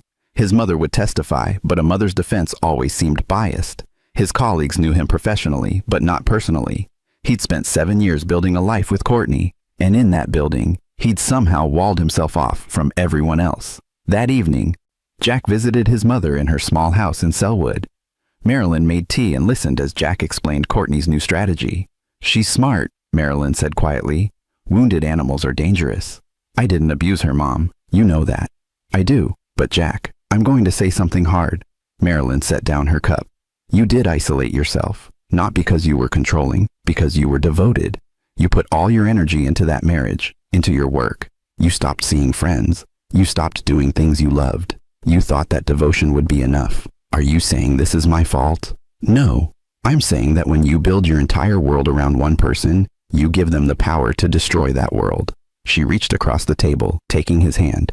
You need to show people who you really are, not the architect, not the betrayed husband. Jack Morse, the whole person. Over the next week, Jack forced himself to reconnect. He called his college roommate, Charlie Fritz, who'd moved to Seattle. He reached out to Virgil Tyler, a contractor he'd worked with for years. He scheduled coffee with Hope Hopkins, not about the Arts Center, but just to talk. Each conversation reminded him of who he'd been before Courtney. Someone who laughed more, worried less, connected to people without calculating the relationship's utility. Charlie drove down from Seattle on a Saturday in mid-February. They met at a brewery in Southeast Portland, the kind of place they'd have spent hours in during their 20s. "You look like shit," Charlie said, hugging Jack. "Thanks for the honesty." "Always, man. That's what friends do." Charlie ordered an IPA, studying Jack with concerned eyes. "I'm sorry I wasn't around more. After you got married, we just drifted. That was my fault. I got tunnel vision." "Yeah, well, Courtney didn't exactly encourage our friendship." Charlie's expression darkened. "She always had a comment whenever I visited. Too loud, too crude, bad influence. I figured you were happy, so I backed off." Jack realized he'd never noticed Courtney's subtle efforts to distance him from his friends. It hadn't been obvious manipulation, just small comments, strategic scheduling conflicts, a general dampening of enthusiasm whenever Jack mentioned reconnecting with his past. "She was isolating me," Jack said slowly, "and now she's accusing you of doing what she did." Charlie shook his head. "That's some next-level projection." The realization shifted something in Jack. He'd been playing defense, trying to prove his innocence. But the real story was more complex. A marriage where Courtney had systematically reshaped his world to serve her needs, then abandoned him when someone better came along. Patrick Day loved this angle. "It's perfect. We're not just defending you, we're exposing her pattern of manipulation. Get me every example you can remember. Every friend she discouraged you from seeing. Every hobby she convinced you to drop. Every time she made you feel guilty for spending time away from her." Jack started documenting his own isolation. The rock climbing gym membership he'd canceled because Courtney said it was dangerous and selfish when you have responsibilities. The men's poker night he'd stopped attending because she'd scheduled couples activities every Friday. The woodworking shop in his garage that had slowly filled with her storage boxes until there was no room to work. He'd thought he was being a good husband, compromising, prioritizing their relationship. Now he saw the truth. She'd been reshaping him into someone easier to control, then easier to betray. On February 18th, Courtney's camp made another move. They leaked a story to a sympathetic blogger, a woman named Jean Holmes, who ran a popular Portland parenting site. The article was titled, "When the Perfect Husband Isn't, One Woman's Escape from Coercive Control." It didn't name Jack directly, but anyone who knew the situation would recognize it. The article described a woman, Sarah, whose architect husband monitored her every move, criticized her career, and made her feel worthless. When she found comfort in the arms of another man, her husband retaliated by destroying her reputation and career. The comments section exploded with support for Sarah and condemnation of abusive husbands everywhere. Jack read the article in his office, his hands shaking, not with anger, but with a cold, calculated fury. Courtney had just made her biggest mistake. Chapter 6. The Wait. Patrick Day read Jean Holmes' blog post 3 times, then smiled, the predatory expression of a lawyer who'd just spotted an opening. "She's given us a gift," Patrick said, pulling up the article on his tablet during their meeting. "This is defamation. She's published false statements that damage your reputation with reckless disregard for the truth. Can we sue?" "We can, but that's the obvious move. I'm thinking bigger." Patrick leaned back. "Who's Jean Holmes? What's her connection to Courtney?" Jack had already researched this. They went to college together, University of Washington. Courtney was in her wedding.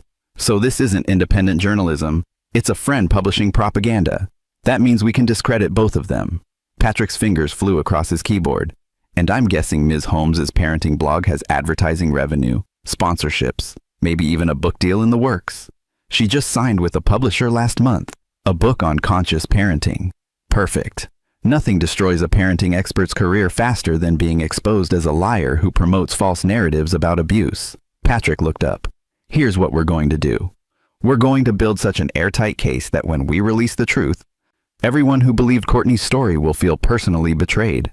Over the next 2 weeks, Jack and Patrick assembled what Patrick called the Truth Bomb, a comprehensive document that included text messages between Courtney and Jean Holmes, showing them coordinating the blog post's narrative testimonials from Jack's colleagues, neighbors, and friends, contradicting every claim of controlling behavior.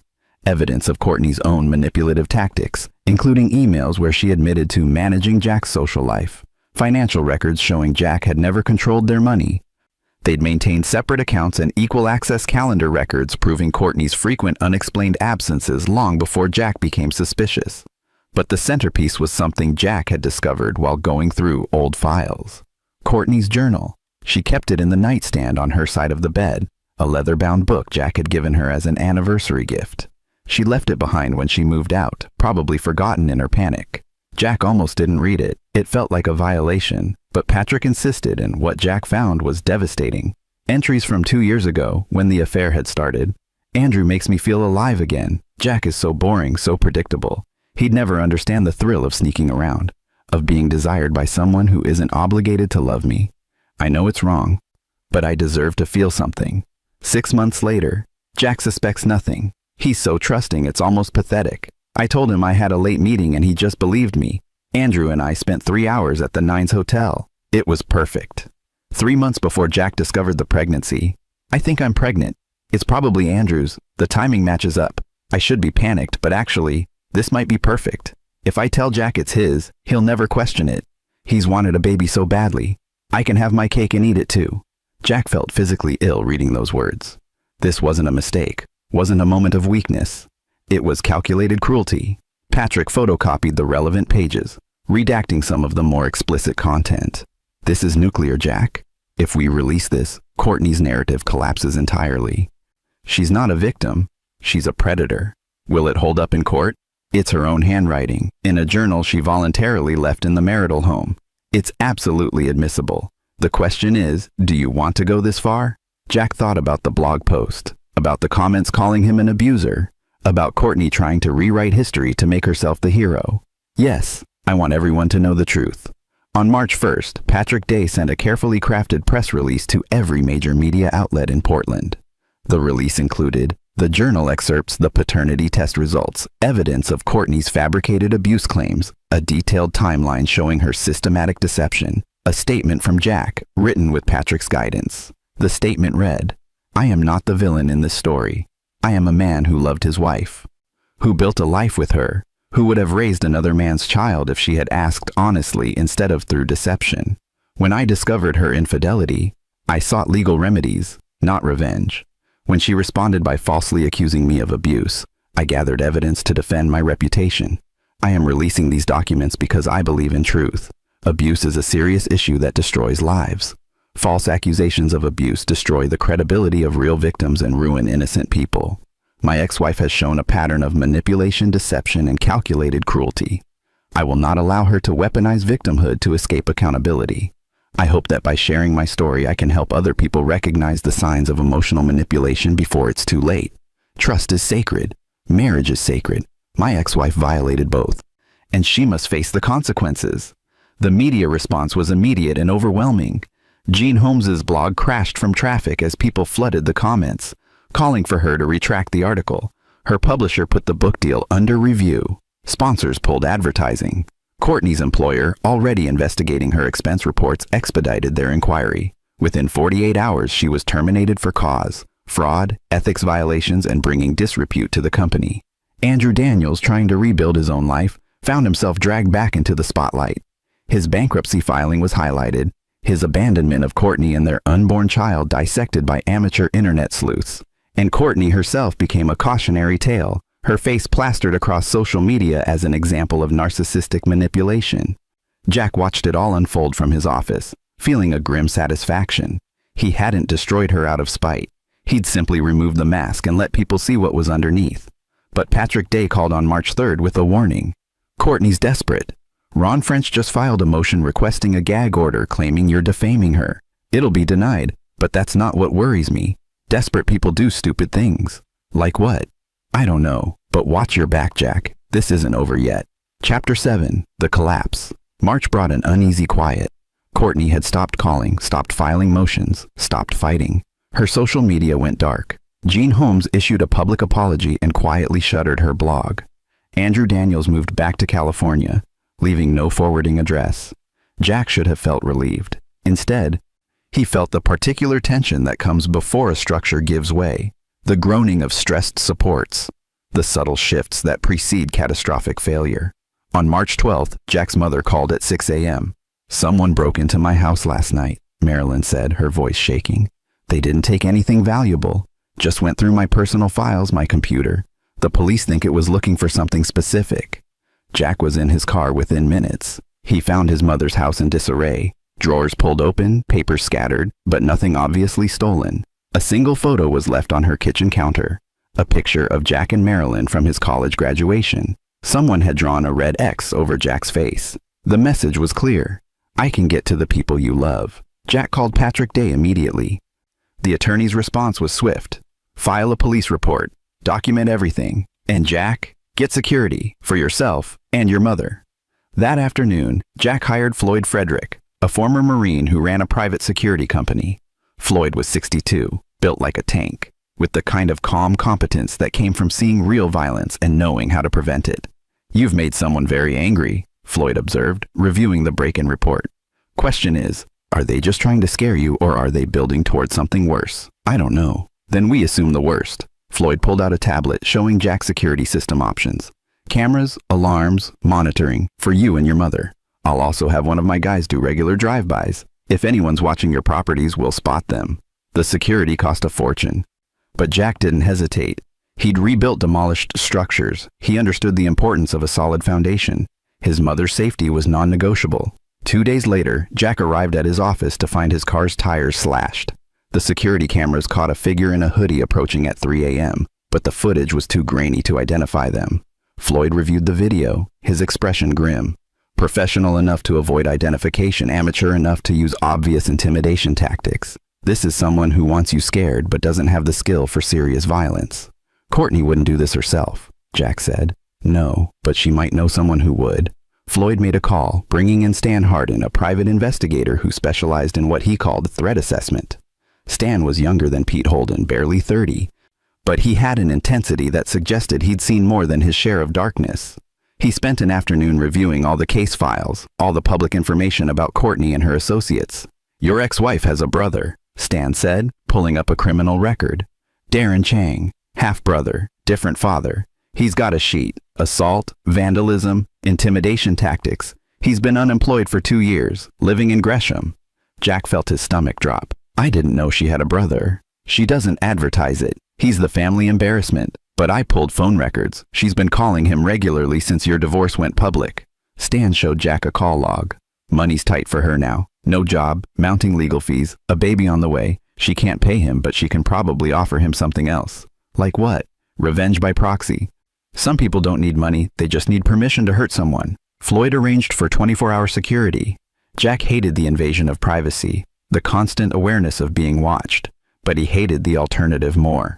On March 18th, Darren Chang was arrested trying to enter Jack's construction site at the Old Church Project. He'd climbed the fence at midnight carrying a crowbar and a can of spray paint.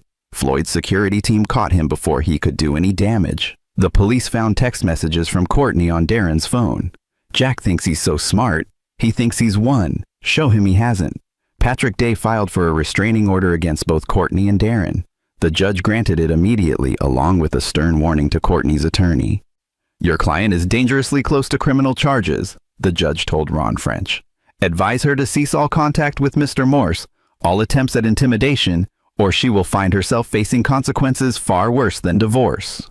Ron French looked genuinely shaken. After the hearing, he pulled Patrick aside.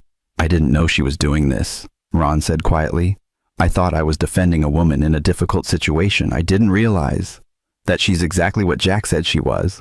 Ron nodded. "I'm withdrawing from the case. I don't represent people who threaten violence." Courtney's escalation had backfired spectacularly. Without legal representation, with a criminal brother, with a restraining order on record, she'd gone from sympathetic victim to dangerous aggressor. But Jack knew the real danger wasn't Courtney. It was what desperation might drive her to do next.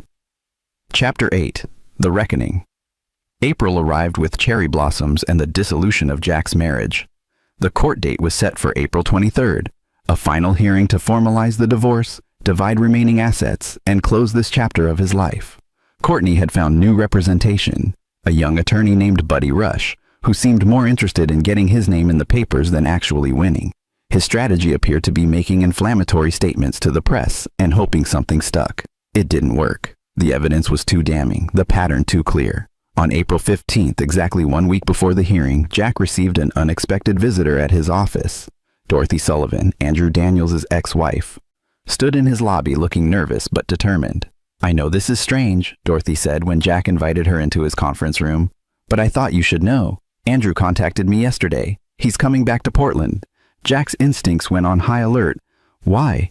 "He says he wants to make things right with Courtney. He's been following the news, saw that she's struggling, and apparently grew a conscience." Dorothy's expression was bitter.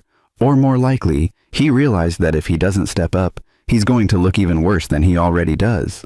What's his plan? He wants to testify on her behalf at the hearing. Say that he pursued her, that she was vulnerable, that you were emotionally distant. He's going to try to paint himself as the good guy who's stepping up for his child. Jack felt cold calculation settle over him. "Thank you for telling me this. I'm not doing it for you," Dorothy said. "I'm doing it because Andrew abandoned my daughter when she was 3 months old. He walked away from his responsibilities once. He doesn't get to rewrite history now. And Courtney, she knew he was married. She knew he had a daughter. She didn't care then, and I won't let her benefit now." After Dorothy left, Jack called Patrick Day. The attorney listened, then laughed, a sound without humor. "Andrew Daniels is an idiot. He's going to commit perjury in open court, and we're going to eviscerate him." "How?" "Because we have something better than testimony. We have his own words." Patrick pulled out a file Jack had never seen. Emails between Andrew and a friend, sent during the affair. Pete Holden had obtained them through Andrew's computer, which he'd sold when he declared bankruptcy. The buyer had found the emails still cached and, recognizing the names, had contacted Pete. The emails were devastating. "Courtney's husband is a chump. Total beta male. She says he's so focused on work he barely notices she's alive. Easy pickings. The pregnancy complicates things, but honestly, it's kind of hot knowing she's carrying my kid while her husband thinks it's his. Ultimate victory. I'm not leaving my wife for her. Are you crazy? Courtney's fun, but she's high maintenance. I'm just riding this out until it gets boring." When Andrew walked into the courtroom on April 23rd, he was dressed in an expensive suit, playing the role of the reformed man accepting his responsibilities. He took the stand with practiced humility. "I deeply regret my actions," Andrew said, his voice carefully modulated. "Courtney was in a vulnerable place. Her marriage was cold, emotionally abusive. I offered her the connection she desperately needed. While our relationship began inappropriately, I take full responsibility. I'm here today to support her and our child." Patrick Day stood for cross-examination, his expression pleasant. "Mr. Daniels, you've painted a very sympathetic picture. A man who made mistakes but is trying to do better. Is that accurate?" "Yes." "When did you decide to do better? Before or after your own wife divorced you, you declared bankruptcy and your reputation was destroyed." Andrew's composure cracked slightly. It's been a process of growth." "I see. Let me read you something." Patrick pulled out the emails. "These are messages you sent to a friend during your affair with Ms. Mason. Would you like me to read them aloud, or would you prefer to maintain that you're here out of genuine remorse?" The color drained from Andrew's face. Patrick didn't wait for an answer. He read the emails, every dismissive comment, every boast, every cold calculation. The courtroom went silent. "Mr. Daniels," Patrick said quietly, "you're not here because you care about Courtney Mason or your child. You're here because your life fell apart and you're desperately trying to look like something other than what these emails prove you are. A narcissistic opportunist with no moral compass." Andrew stammered, tried to claim the emails were taken out of context, but the damage was done. Even Buddy Rush looked disgusted. The judge, a stern woman named Sally Glover, cut Andrew off. "Mr. Daniels, I've seen many things in this courtroom, but this level of cynical manipulation is extraordinary. You're dismissed. And Mr. Rush, if you bring another witness this dishonest before me, you'll be sanctioned." After Andrew slunk out, Courtney took the stand. 6 months pregnant now, she looked tired and defeated. Buddy Rush tried to salvage her case, asking her to explain her actions, to show remorse. "I made mistakes," Courtney said, her voice small. "I was unhappy. I made poor choices, and I hurt someone who didn't deserve it. I can't change the past.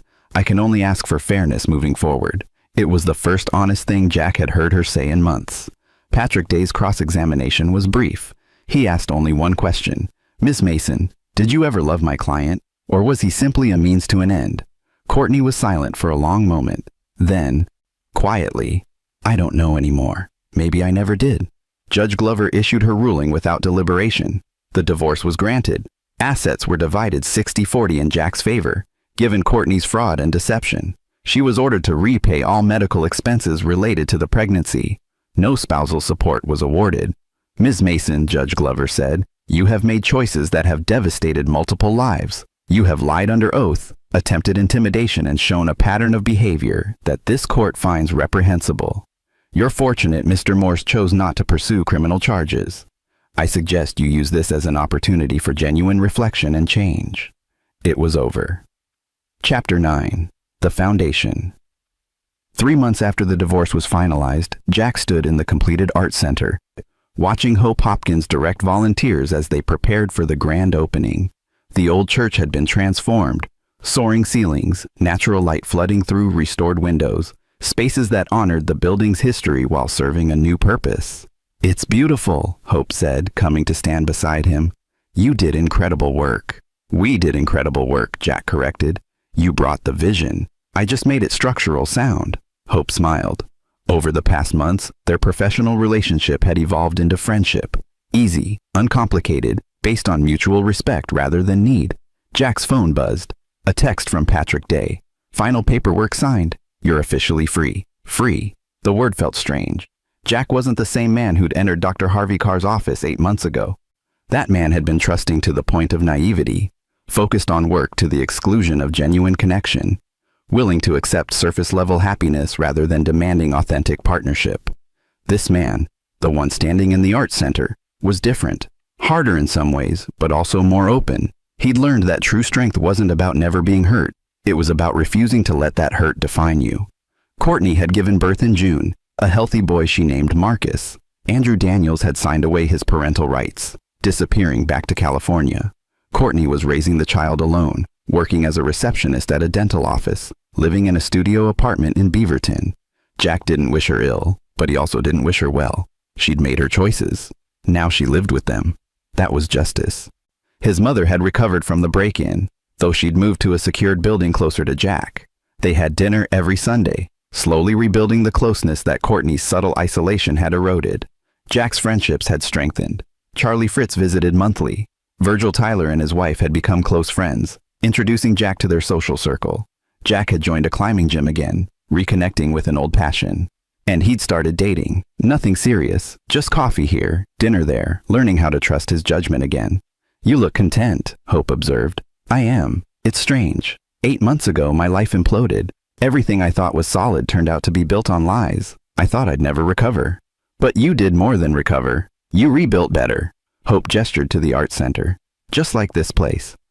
The original structure had problems, foundation issues, water damage, neglect. You could have demolished it entirely, but instead, you preserved what was worth saving and made it stronger. Jack understood the metaphor. He'd done the same with his life, kept his values, his work ethic, his capacity for connection, but built better boundaries, stronger foundations, more honest structures. The grand opening was a success. 200 people came through that evening, marveling at the transformation. Jack stood near the back, watching people interact with the space he'd created, feeling a satisfaction deeper than any professional achievement. As the evening wound down, he found himself on the second-floor balcony overlooking the main gallery. The building was empty now except for the cleaning crew and Hope, who was locking up. "Jack," she'd come up the stairs quietly, "I wanted to thank you. This center wouldn't exist without you." "That goes both ways." Hope stepped closer, studying his face in the dim light. "Can I ask you something? Do you regret it? The marriage, all those years?" Jack considered the question seriously.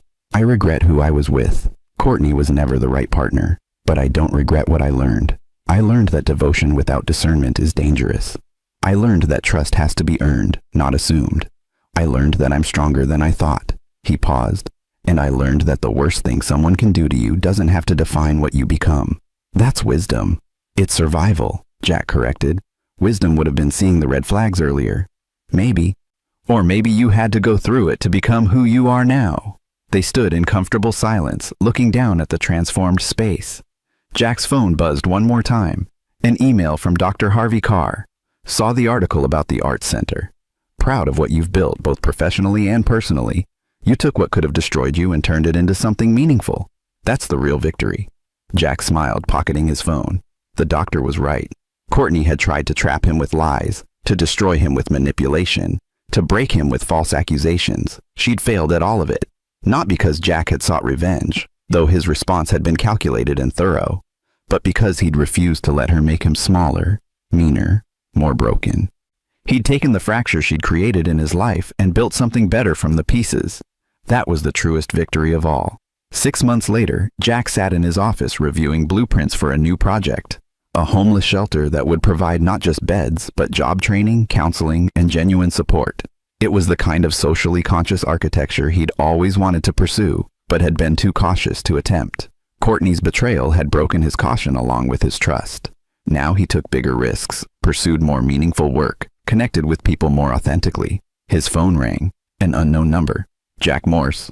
Mr. Morse, this is Gene Holmes, the blogger who'd published Courtney's false narrative. I know you have no reason to listen to me, but I wanted to apologize. Directly, not through a press release. Jack leaned back in his chair. I'm listening. I believed Courtney because I wanted to believe her. She was my friend, and her story fit a narrative I was already convinced of. I never verified anything. I just published it. And in doing that, I hurt you and damaged my own credibility. Gene's voice was thick with emotion.